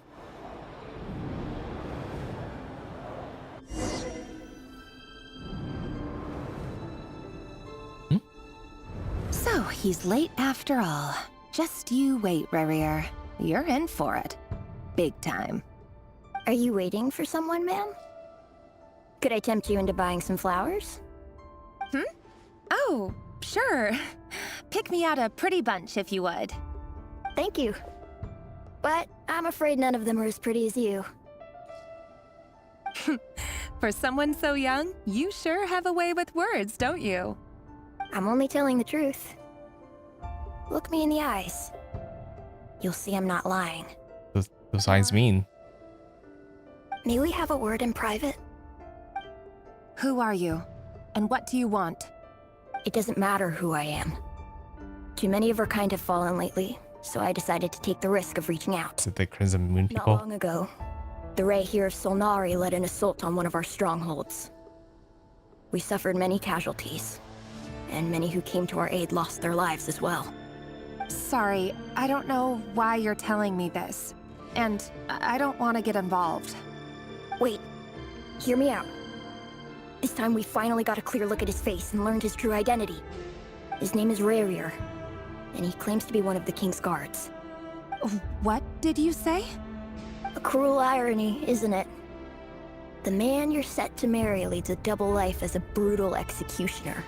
But surely, you must have caught a whiff of the blood on his hands. Why are you telling me all of this now? Simple. It's because... How strange. Rarir was nowhere to be seen in that memory. It clearly belonged to Thelindis. Rarir couldn't possibly know what happened if he wasn't even there. Why would her memories appear in his fragment? The ceremony won't last much longer. I think it's time to call it a day.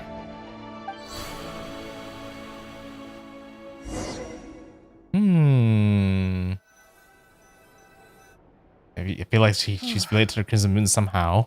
So that was your doing? Did you just pull us inside Rarir's fragment to spy directly on his memories? Any more questions, and I'll have to start charging. I had no idea you could do that, boss! Seriously, that was amazing! We're not worthy. We're not worthy! I gotta admit, though, I'm itching to see what happens next. Feels like we barely scratched the surface. I feel like I'm watching a movie in the movie. As you are. But the ceremony only allows for limited time inside. That's all we can see for now. Luckily, we managed to learn quite a lot. So far, so good. I just hope the others are doing okay too. Especially the group with the Traveler. Their mission is a risky one. Let's hope it's all going smoothly. If you're worried about them, go see how they're doing. If I know Boss, she's gonna need some time to write up all the details and make sure it's all coherent. I'll stay behind to lend a hand, but feel free to head back and meet up with the others. I wonder if Rare blames the moon for weapons to his girlfriend, Beyonce, because, well, they're not actually agreed to marry him quite yet. They've been prowling around for nearly 2 days now. These things just won't quit.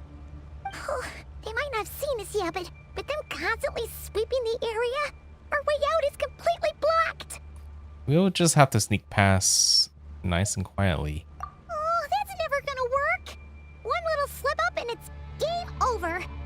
If they spot us, they'll run straight back to Rare. And once he knows we're here, it won't be long before he's breathing down our necks again. Be that as it may, just have to try. Oh, guess you're right. All right, time to zip it. Stealth mission time? Oh.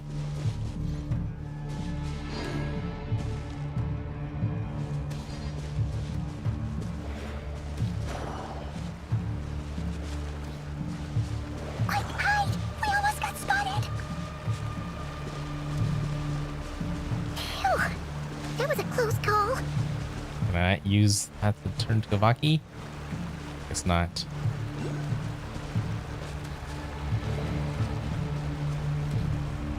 Up ahead though, how are we gonna get past that? Watch out! It's coming this way! Where do we go now then?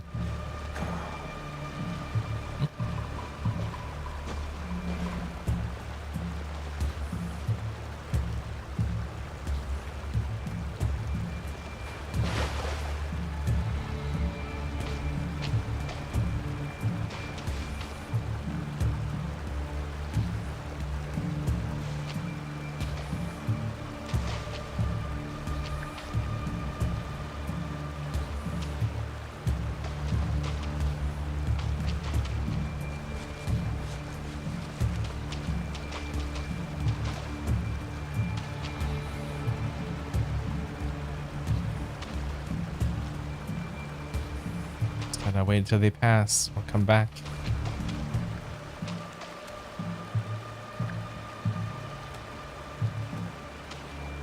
Doesn't help that they're like extra slow.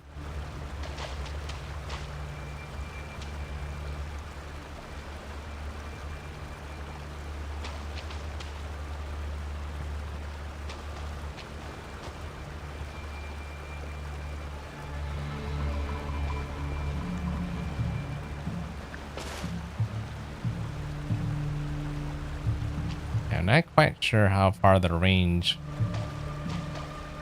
is when it comes to their sights.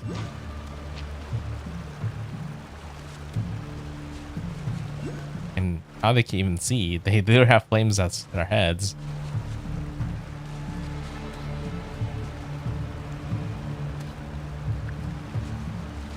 Those are walking as well.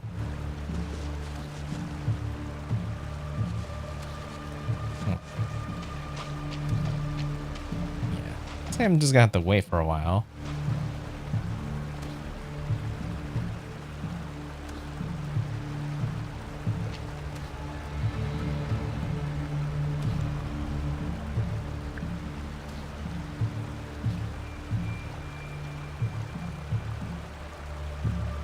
I think that big guy might be a problem.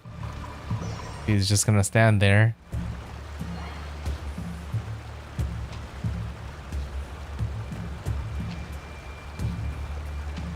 Just go back. Oh, those guys are down there too.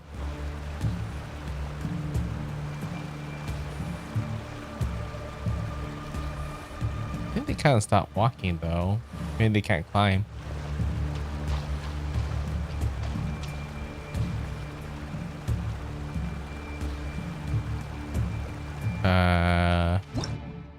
Okay, new day. Walking moon. Viewerstreamba.org. Remove the space at AAL0JCTQ.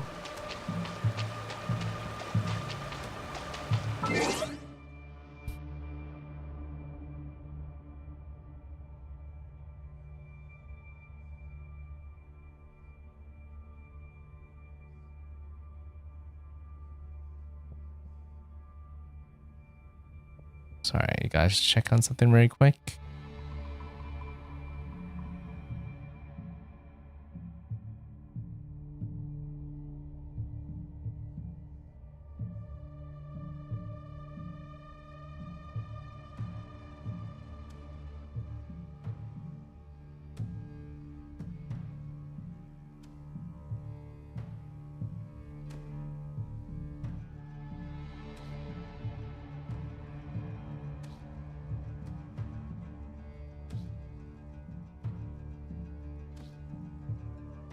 Yeah, I guess some of my comments been leaking into the audio, which I didn't mean to have that way. I think it should be fixed now. Yeah, especially it's annoying when you hear all those spam messages in the chat.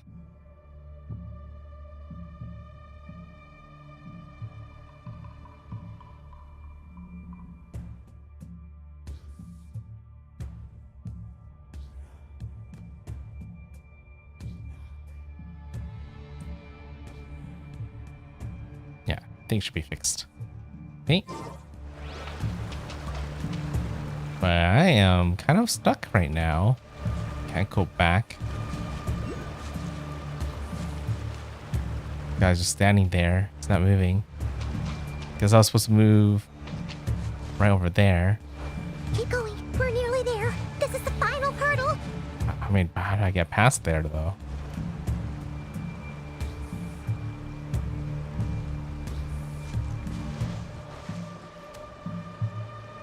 They're like looking that way. Did I just go right in between them?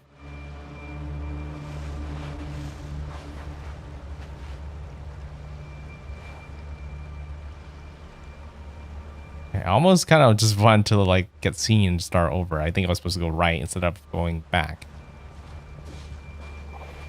Oh.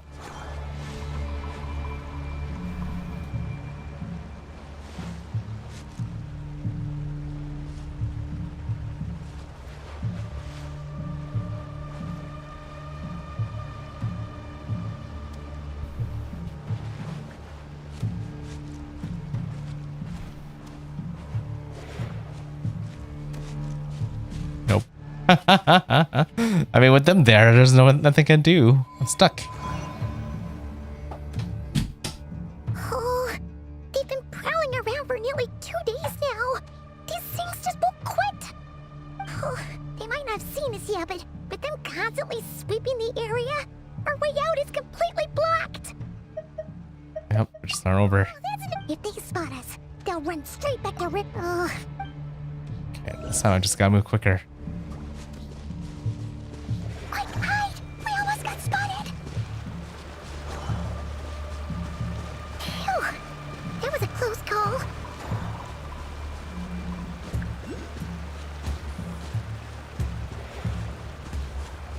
Watch out! He's coming this way. Stop turning. Keep going. We're nearly there. This is the final hurdle.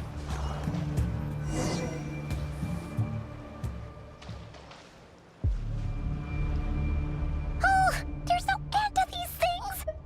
Can't keep going like this. Sure, there must be another way out.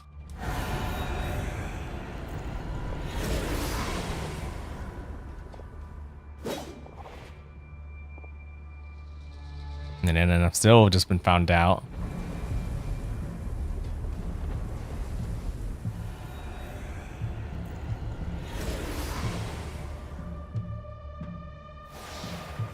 Fire. Fire? Wait, what's that smell? Oh no, there's a fire! think that's a good thing. Arlecchino here? Arlecchino.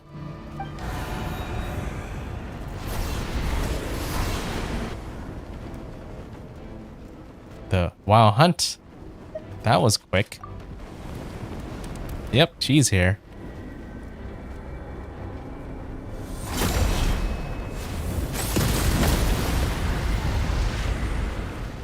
And still very powerful.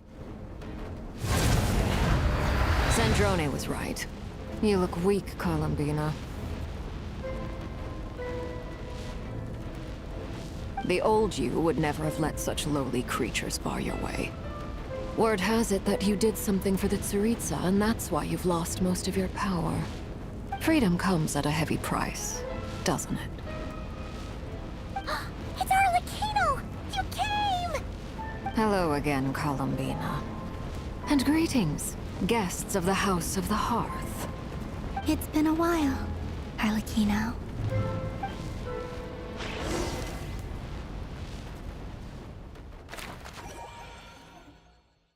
Oh yeah, how they're doing. We're gonna actually see where she survived.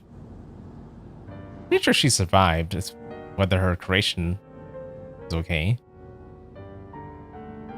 Stupid right here of stupid Solnari. Ugh, whatever. I've got all the data I need. Next time we meet, you're finished.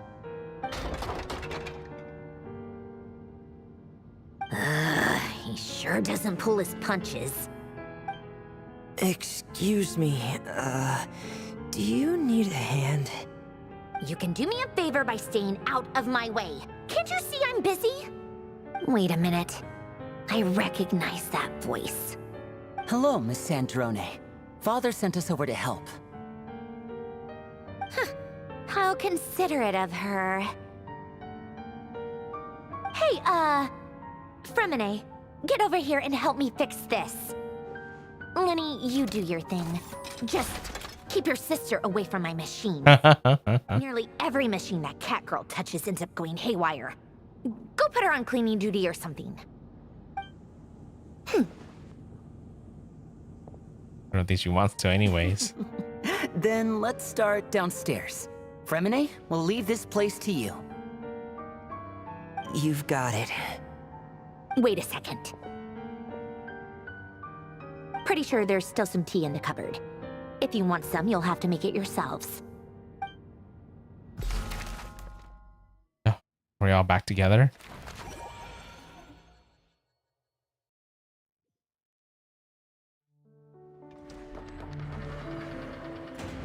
Oh, actually back in the normal mode. This time we have Arlecchino with us, right?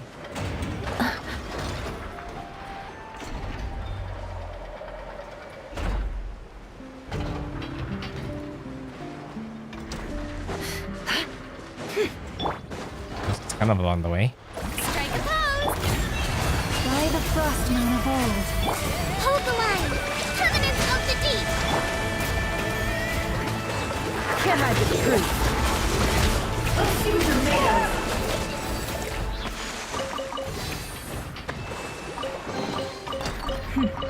We got lucky.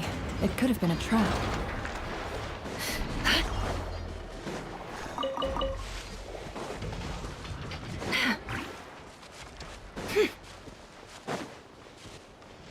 Down here.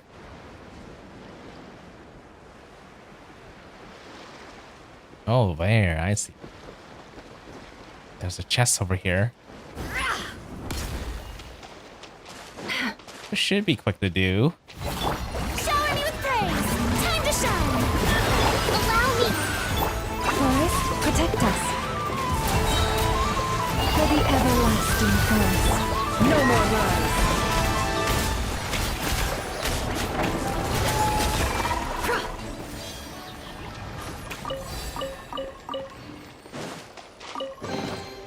That looks like it's worth a pretty sum. Relax. Your secret's safe with me. Not sure. Market? What? I don't know what that is. I just got. But more about that later. Time for the meeting place.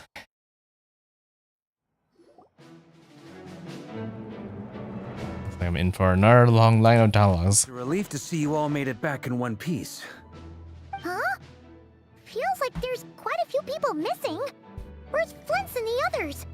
And what about Nefer? I returned ahead of them. Flint is helping Aino and Anefa to set up the decoys and buy us some time.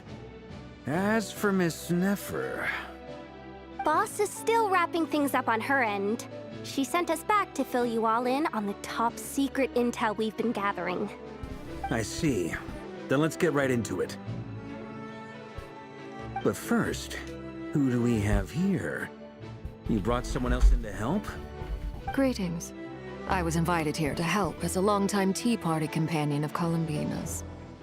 You may call me Arlecchino. Surely it can't be. Those eyes. Oh, where have I seen them before? Oh yeah.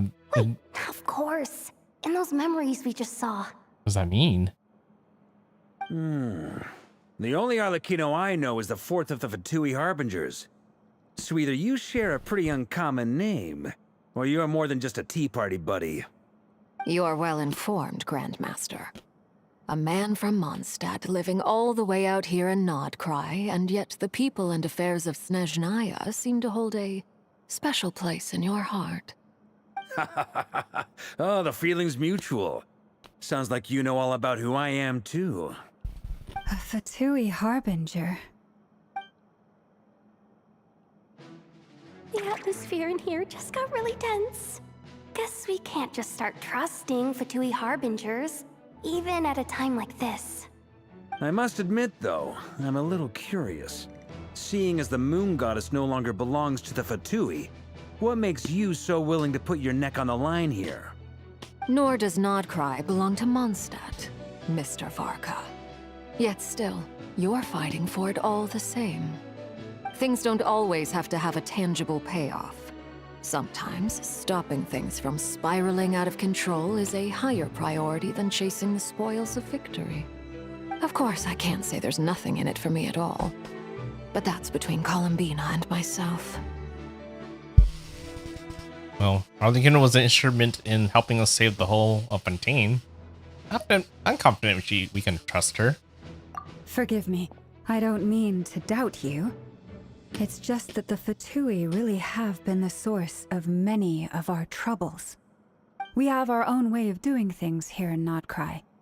But ever since they arrived, the Fatui have treated us with nothing but hostility. I know there's been a lot of bad blood between us in the past. I've done my utmost to avoid friction whenever I could. But sometimes fundamental conflicts of interest simply can't be settled amicably. That's why I'm here solely in a personal capacity. This has nothing to do with the Fatui. As a gesture of good faith, I'll be frank. I can help Columbina track down the iridescent moon's marrow, which will help her restore more of her power. Anyway, what else is on the agenda? Let's begin. She says she'll be frank, then completely skips over the details. Looks like she doesn't want to give away too many secrets after all. But she clearly wants to change the subject. It'd be awkward if I tried to bring it up again now. I guess we'll just have to go along with it. She's the fourth of the Fatui Harbingers after all. One look and you can tell she's not someone you'd want to mess with. Yep, you don't want to mess with her. For sure. Well, since Miss Arlecchino sounds confident in her ability to handle that, we'll proceed to the next topic. Yehoda, time to share that top-secret intel. All right, listen up, everyone. First, we now know that Rerir was originally a Conrian secret agent whose primary mission was to hunt down and assassinate the so-called Dregs of the Crimson Moon. The Dregs of the Crimson Moon? Mm-hmm. In the memories, there was a lot of talk about the Crimson Moon and Eclipse, and a whole bunch of other stuff from the time of Conria. That's definitely related to her. Those the names of two different Conrian dynasties. Long, long ago, it is said that the people of Conria worshipped the Crimson Moon, drawing a mysterious power from its reflection. But one day, a coup saw the Crimson Moon eclipsed, hence the name of the new dynasty that replaced it, and how it became the new emblem of Conria. Still, long after the Crimson Moon dynasty had fallen, the last ruler of the Eclipse dynasty, the Vinster king, still coveted the secrets it left behind. So, he sent the Rehir of Solnari to secretly hunt down the Crimson Moon's few remaining followers. In those days, Rerir showed no signs of madness. In fact, he was as normal as any other person. Oh, and he had a fiancé, or at least a would-be fiancé, called Tholindis. Tholindis? What's the matter? Just after Rerir regained his body, caught out that name. Verfnir, Rhine-daughter, Tholindis.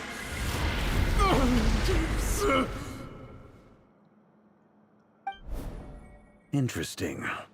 Anything else? What about this would-be fiancé of his? Do we know anything about her? Well, she was a researcher at the Universitas Magistrorum, but it felt like she was hiding some kind of secret. Oh, and one more thing. For some reason, Rerir's fragment also contains some of Tholindis' memories, though only a very small portion. Well, no shortage of potential leads, I'll give you that. In any case, it sounds like we can conclude that while Tholindis was still around, Rerir appeared to be lucid and quite normal. Tholindis, it seems, must have been the one thing in this world that he couldn't let go of. Tell me though, were these pure-blood Conrians we're talking about here? Why do you need to know that? Hold on. If she was a pure-blood Conrian... Person mortality. She might still be alive. Oh yeah! Just like how it was with the captain! If we could somehow find her, do you think there's any chance Rerir might regain some of his sanity? It's possible, but it would take a miracle. We can't pin all our hopes on that. That merchant who Nefer knows, Dori Sangama Bay. Maybe we could hire her to look into it. All right then. Let's keep working in our separate teams. Traveler, Paimon, Kutar, and Miss Arlecchino will go look for the iridescent moon's marrow. As for the others... On the way over here, I noticed that the Wild Hunt monsters had grown even more frenzied in their search for Kutar.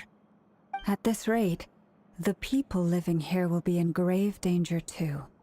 So I'm thinking of gathering together some of our followers to go wipe them out. I'll head back to the curatorium and meet up with the boss. Feels good knowing we've all got something to be getting on with. Given that the Wild Hunt has been a lot more active lately, the Lightkeepers have likely begun their own operations too. If that is the case, someone will need to pass the news on to Flint's. I'll hold the fort for now, then discuss our next move with Flint's, Aino, and Anefa when they get back. Alright then. Well, the clock's ticking. If that's everything, we'll be on our way. We'd better get moving too. We'll try to buy you as much time as we can. Relax. Just do your thing. Now, I decided to call in some backup since things are getting so hairy. Our reinforcements should be here any minute now. Oh, wonder who. Stay safe, everyone. Dismissed.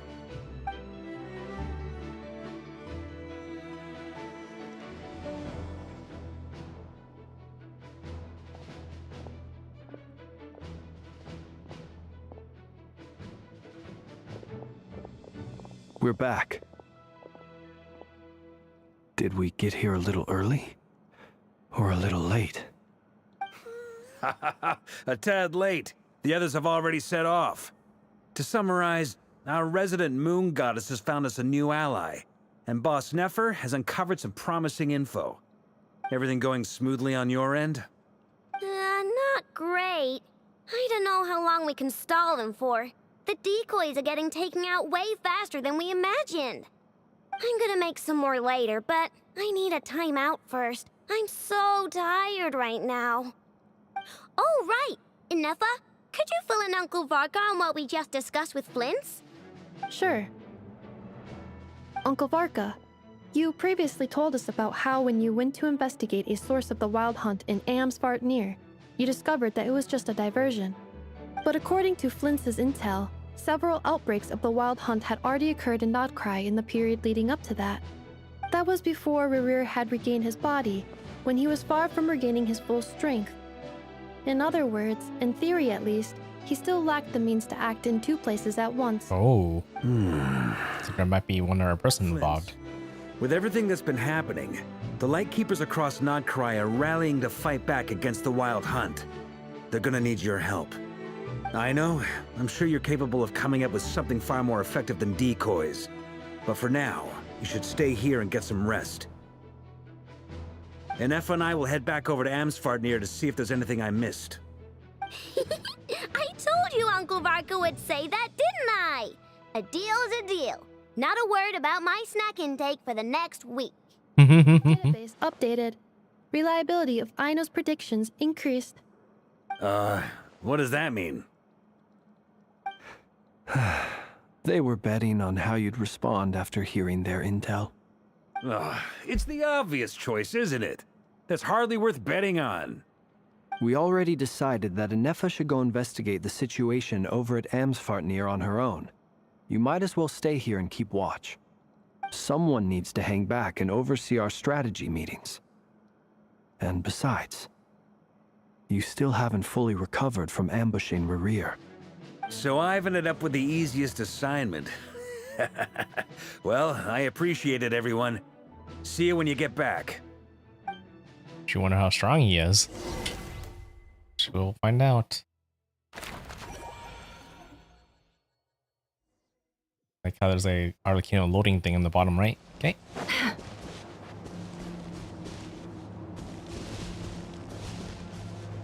This place? Here, this will serve as a good spot to cross over.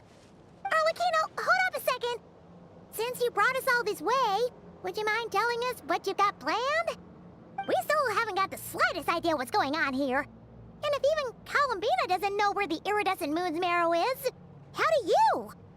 Simple. Because I am an inheritor of the royal bloodline of the Crimson Moon, and one of the last surviving embers of the Two Worlds' flames. Huh? Are you serious? Isn't you're a descendant of that Crimson Moon dynasty we were just talking about? The one from ancient Conria? Your surprise is understandable.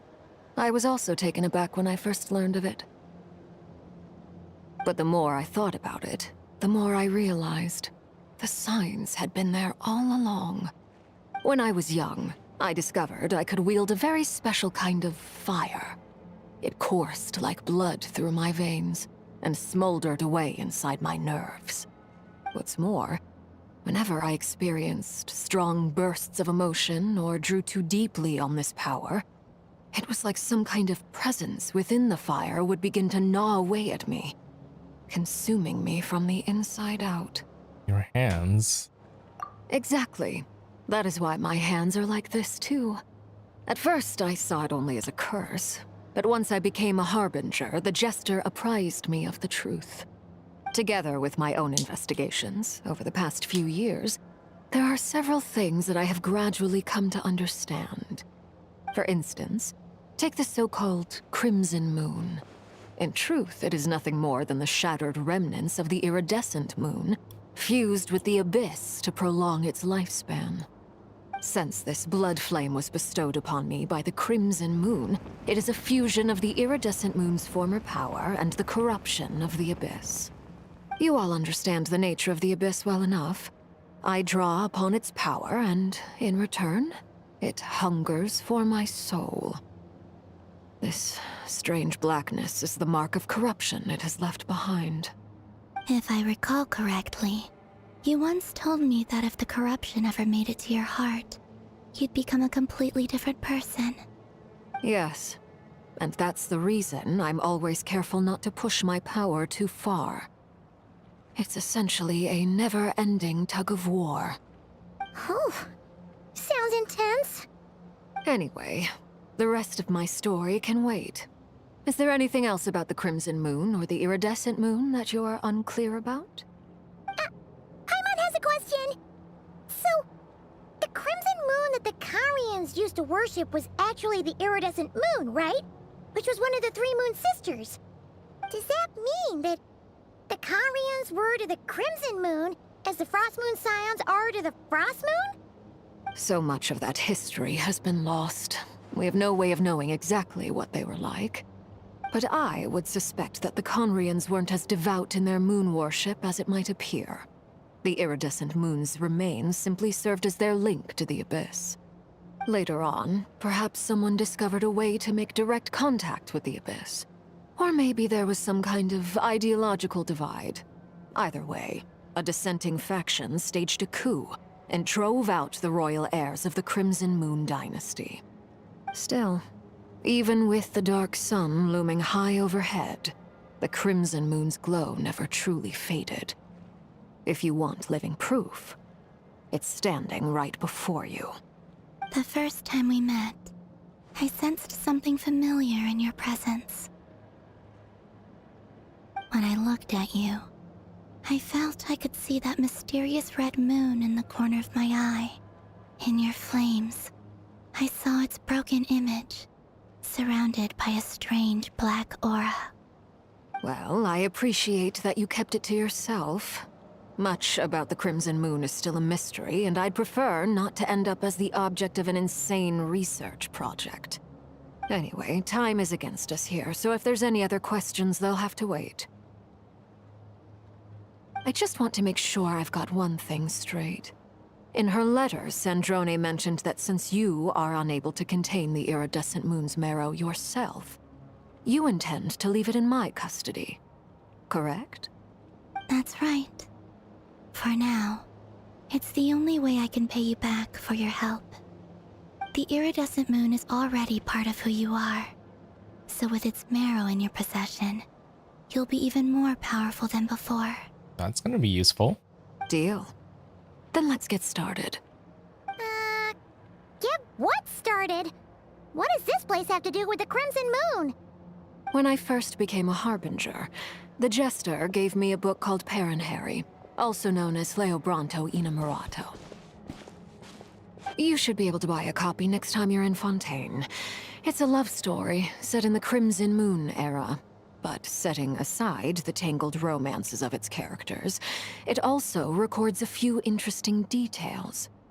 In the Crimson Moon era, or so the story goes, there was an orphanage that received children from beyond the bounds of this world, and subjected them to a peculiar induction ceremony.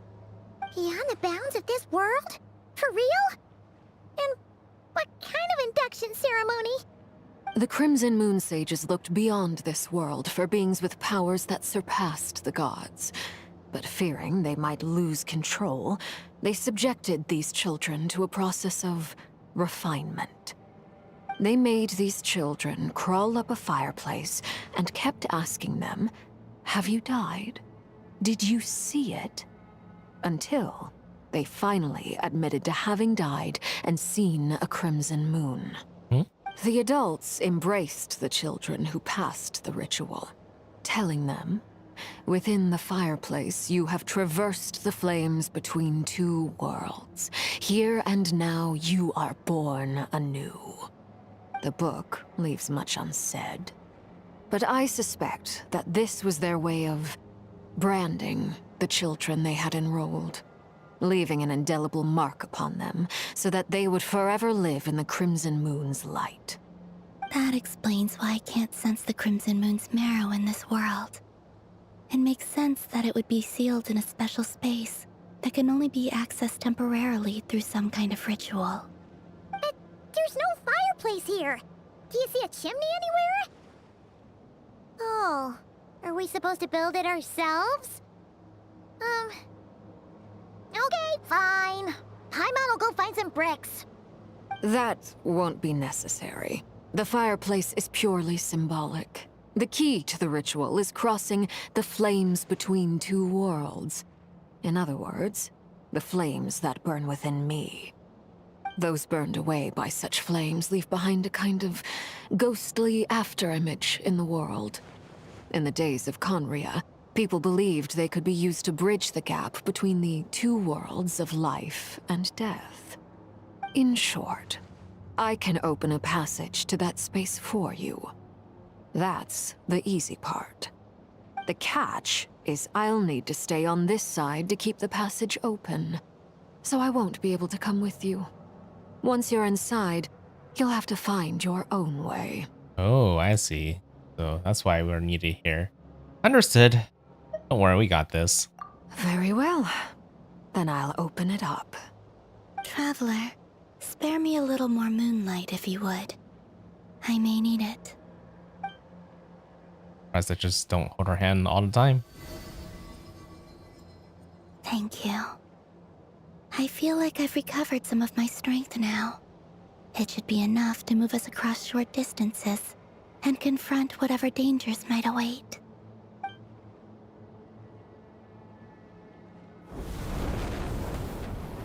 Mistress of the seven hues of ages past, great mother of the present, crimson-clad sovereign of the two realms, by fire severed, by fire renewed, I offer myself now and beseech your descent.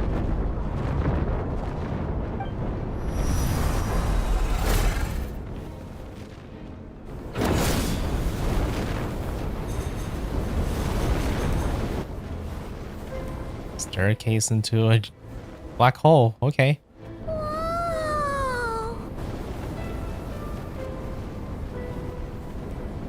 One word of advice.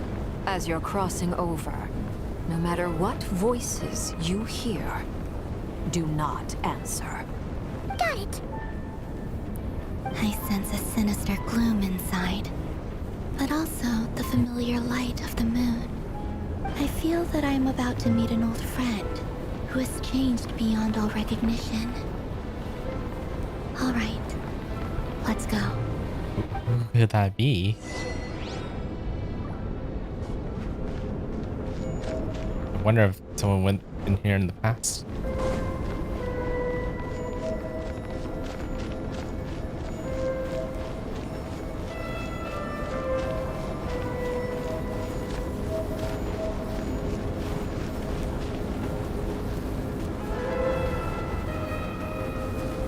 Crazy how much the scenery has changed.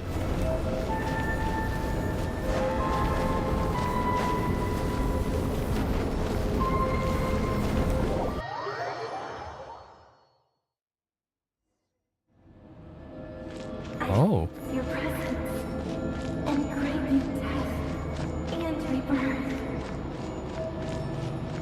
Wait, why are you?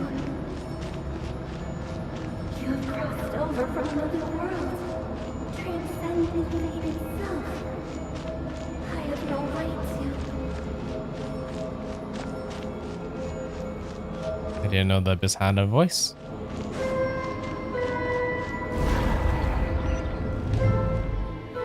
Hey, look up at the sky! A red moon! This must be the spot, right? Is that the Abyss? It's practically filled the entire place. What now? What a tragic sight. Fragments of your broken body, seized by the Abyss and hung up aloft like mummified remains. Iridescent moon, was this truly what you wished for? Like there's only one way through here. Let's keep going and see what's ahead. Careful! There's something spooky about this place. Feels like something is lurking in the fog. Haimon's right behind you.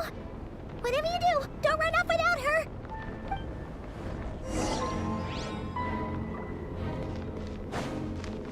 By the way, Columbina, didn't you tell us that the iridescent moon had got shattered into pieces? The moon up there looks pretty whole to Paimon. How is that possible?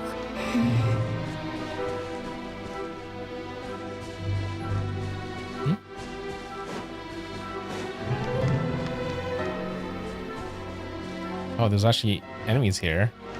I think our party should be fine.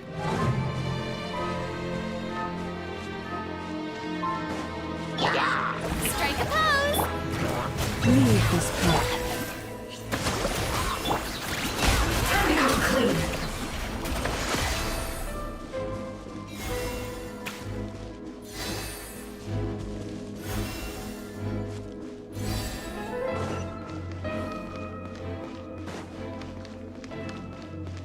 Just like I thought. It was only a facade. Can't hide the truth. Yoo-hoo! Let the world collide! Hold the line! You poor lost land with one heart. It all adds up. Yeah, pretty overkill with this party.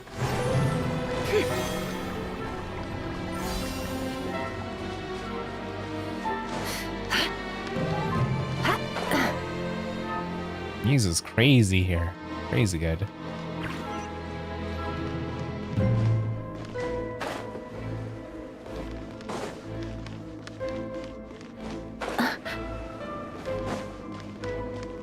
Yes, places like this still has a chest. Can't hide the truth. Rest and read it. Shower me with the... Ouch. It all adds up. Ooh, so much damage.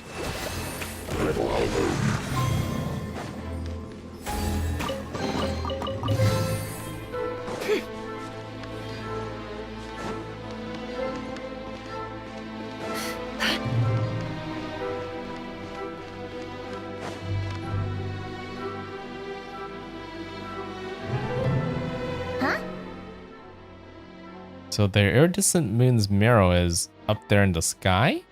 Huh? For real? That's way too high. There's no way we'll be able to reach it. No. I'm not sensing anything up there. It's coming from under the mountain. Let's see. Ah! There's some kind of weird shadow over the water. Wait, see that? Looks like a mechanism of some sort. Let's check it out.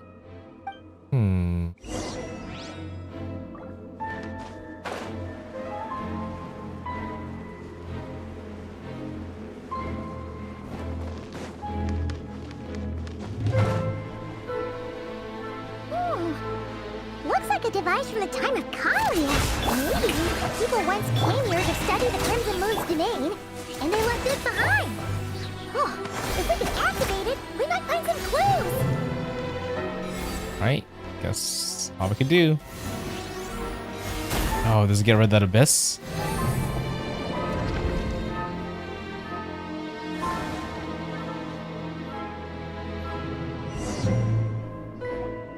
Hey, look at that! Now that the mechanism's running, the shadow in the water looks different. Do you think these mechanisms might be the key to unlocking the secret?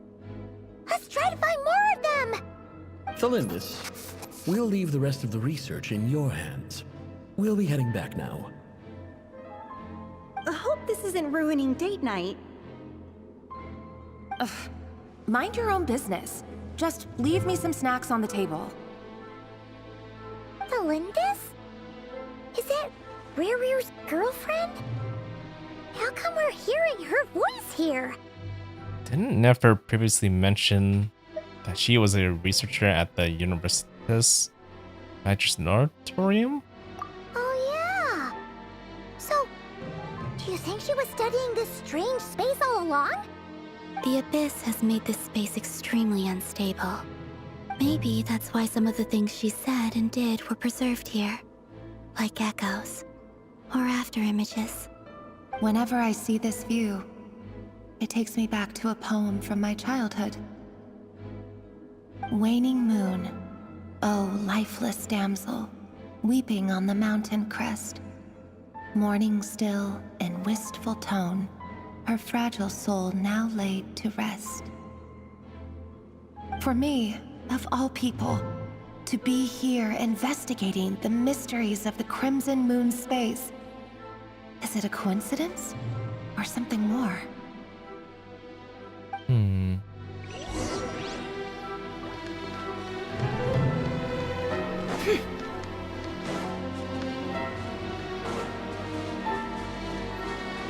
Level 100 hilly trolls. You poor lost. No more lies.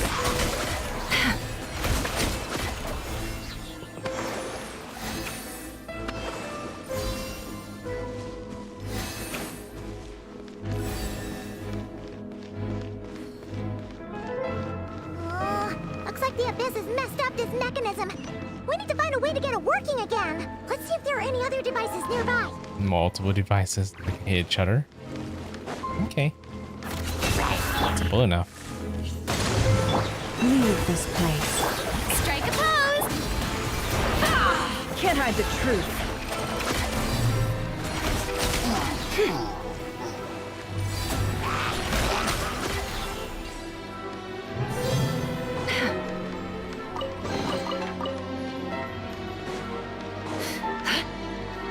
Oh, puzzle's pretty straightforward at least.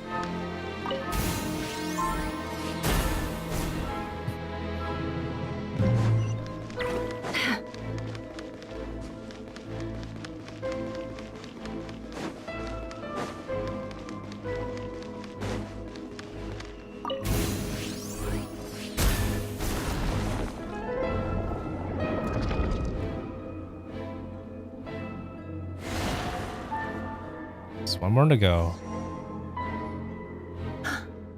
I see. So the moon marrow, or rather the power of the 3 moons, is the key to unlocking. Huh? If it really does exist, then maybe this madness can finally be put to an end.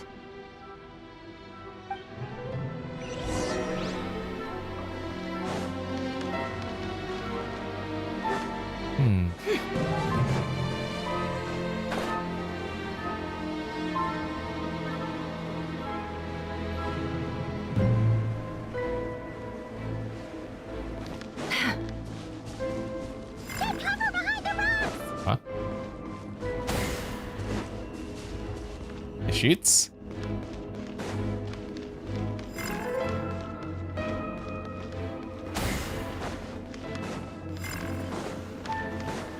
Huh. Okay, that wasn't too hard.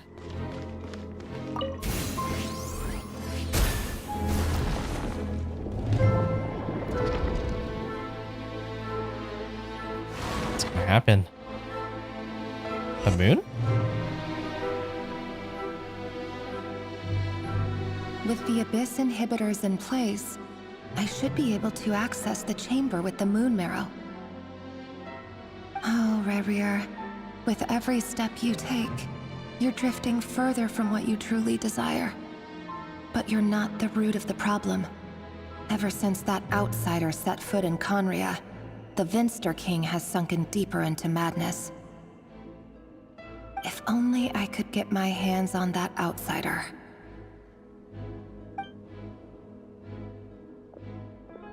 Hey, look! The moon's reflection is back to normal!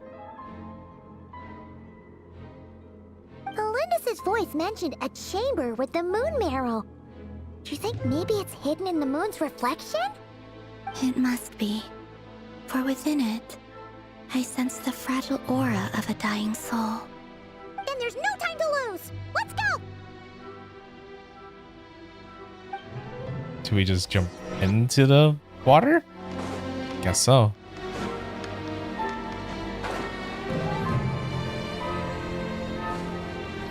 Enter the reflection. Wait, did anything change? What?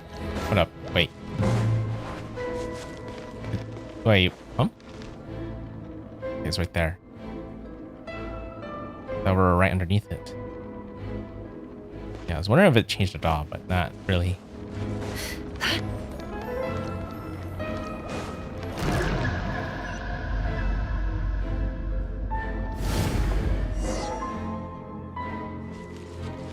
Here are the abyssal fetters. These things are so creepy. Looks like we'll have to destroy them if we want to get to the iridescent moon's mirror. Do we just hit it? I guess so. Trust Revamp.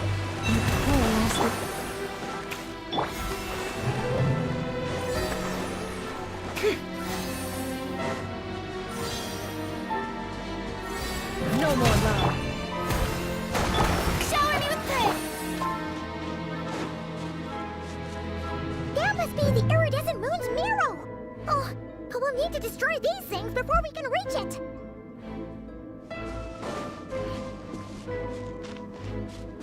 Seems easy enough.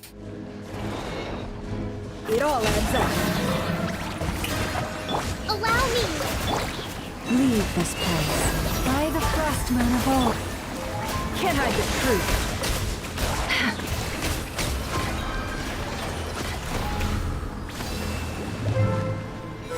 Yep, not a problem.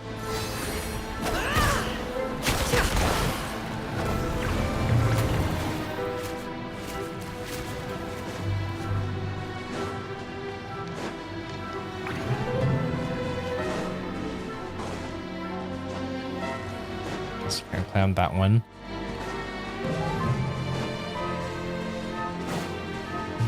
Battles right here. It all adds up.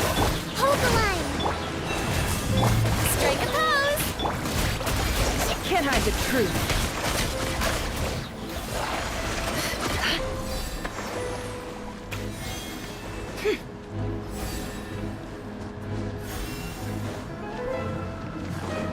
No more lies. Let's call a ceasefire. Torrent, bring refuge. The poor last lap. It all adds up.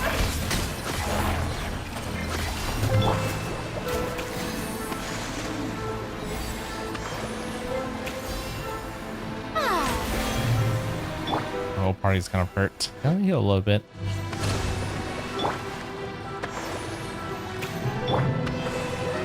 Having double healing's convenient.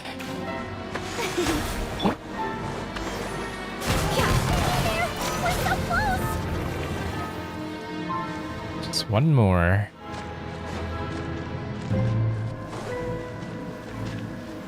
No more love.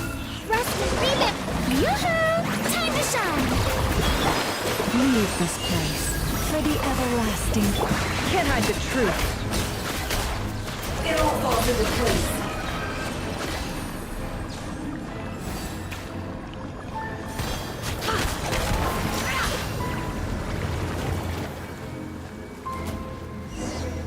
Great, all done.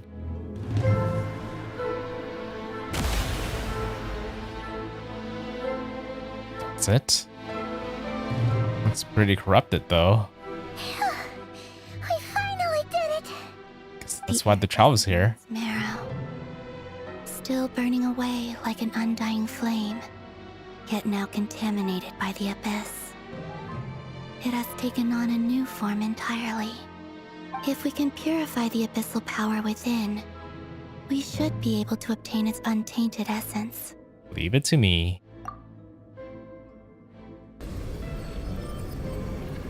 I never did explain how the child was able to do this.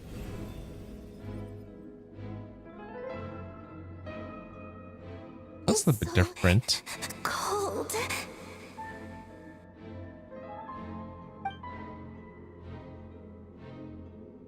Who's that? Is it you? Are you here? Yeah, Ashley can speak. Huh? Are you talking to us? At long last, I can see you once more. Our fates have crossed, and I am finally free. I'm sorry, I lied to you. Even knowing what was to come, I still couldn't let go of the fear in my heart as death drew near. The moment the moon shattered, my body began to split apart piece by piece.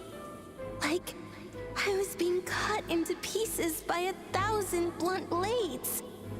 My thoughts scattered as the cold crept in.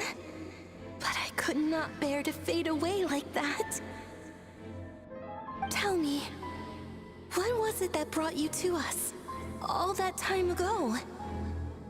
If only I had possessed your courage, then I might have been spared this torment more painful than death. You look so puzzled. That's how I felt too when I first saw you. But trust me when I say that everything happens for a reason. Farewell, Hypo.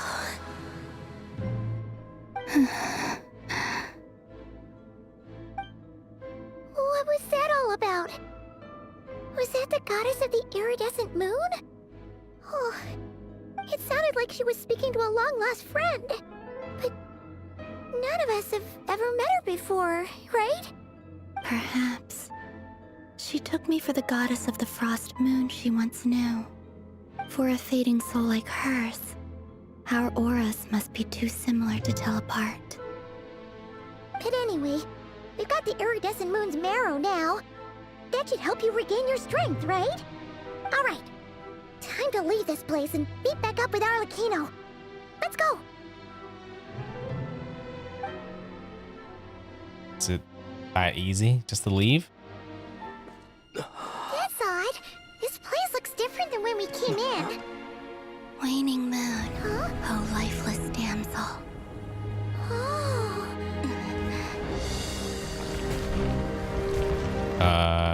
He was flying towards us? Hurry! The place is collapsing! It wants to trap us here. Who's it? The Abyss? Now we've taken the moon marrow. All that's left here is a dark will. It will show us no mercy.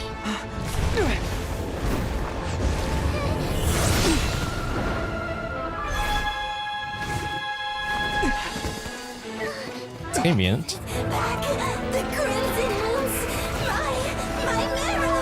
My heart!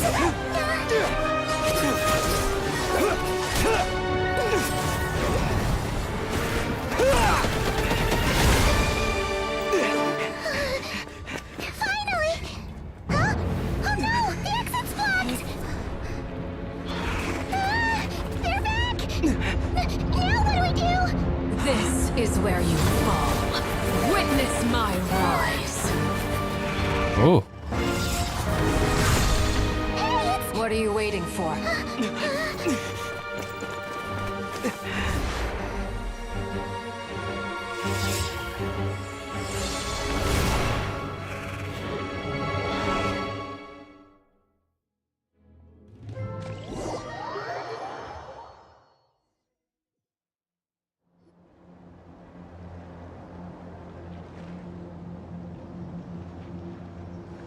I wonder if she was able to tell what was going on inside. We made it!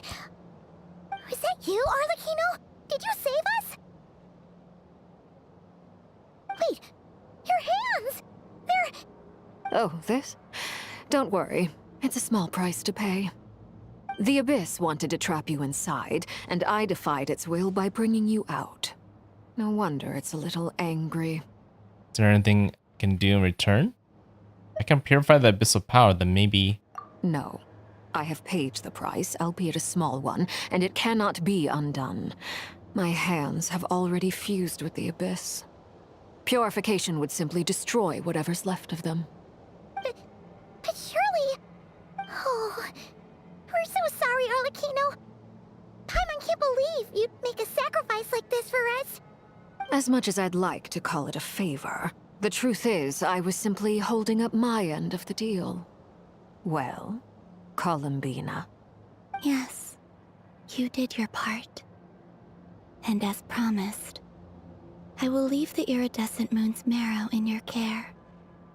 From this day forth, may the two worlds' flames burn ever more brightly.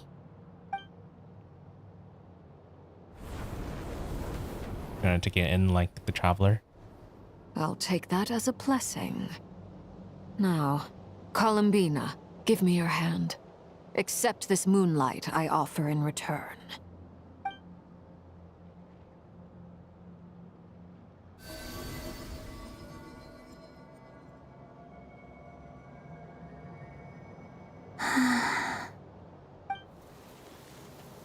Oh, flowers are blooming. Feeling stronger? Hmm? Hey, Columbina, are you okay? Nothing wrong? I'm fine. Our powers are a little at odds, that's all. By the Frost Moon's authority alone, wielding the power of the other moons was always going to be a stretch. Still, I think it's fair to say that your strength has returned, at least to the level it was at as Third Harbinger. It's still not enough. There's no way I can hope to challenge Rayrir like this.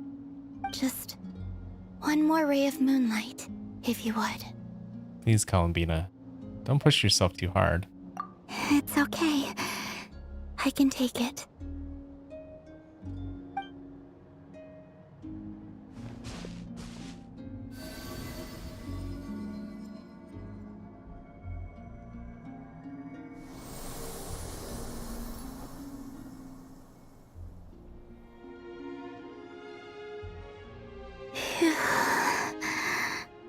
How about now?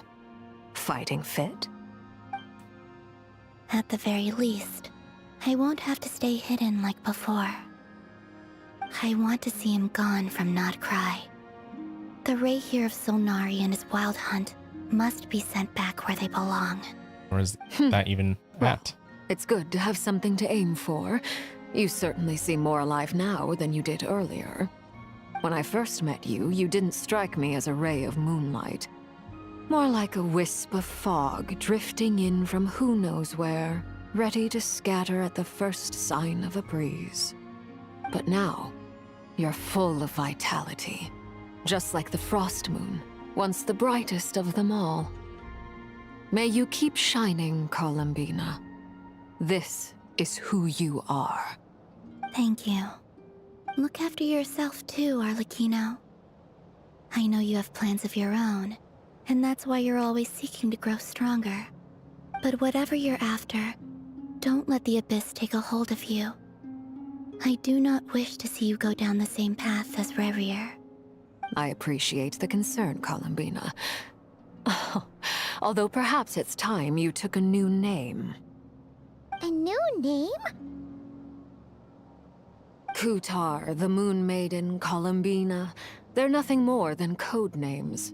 They describe who she is and the roles she's played, but they're not her real name.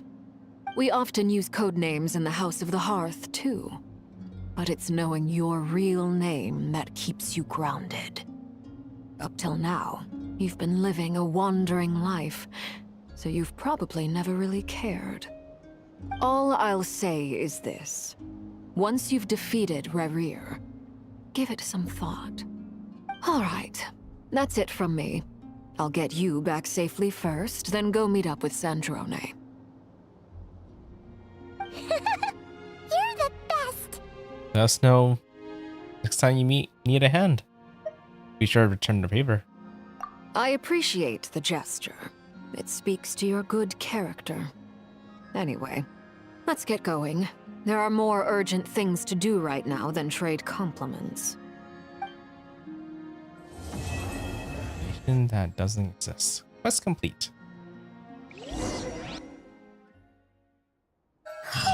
It was a close call, but we got the iridescent moon's marrow and restored Columbina's strength. And that's all that matters. In other words, mission accomplished. Paimon wonders how everyone else is doing. Okay. Thinking that this might be a good time to call it a night. It's tempting though. It's very tempting to continue, but I imagine it's not gonna be quick. Because I heard that this is a very, very long quest. And starting it now means I might be stuck in cutscene for like a couple of hours, so I know I probably should call it here for now. Especially when the game kind of tells me that I get point to take a little break from it, so do that for now. And I will continue playing this another time, definitely before, you know, this goes away, hopefully. Yeah, I'm trying to figure out when.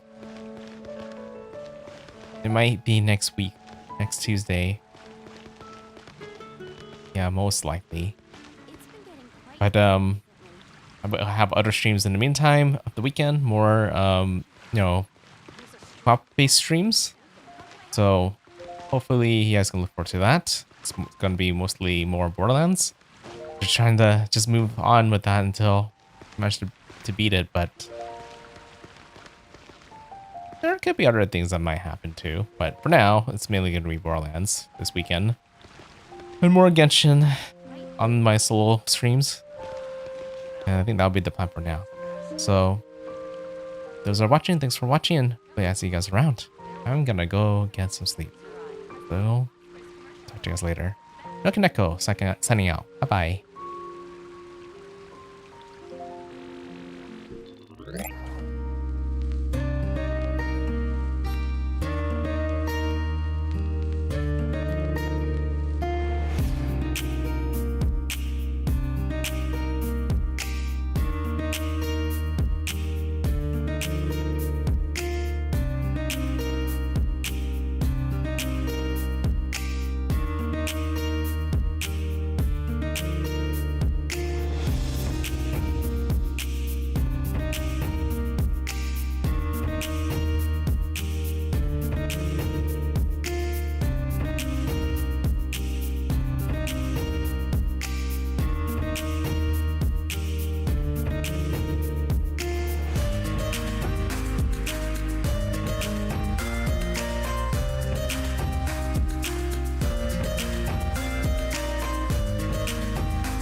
Oh, that was a very long story quest. It's very dialogue heavy this time around.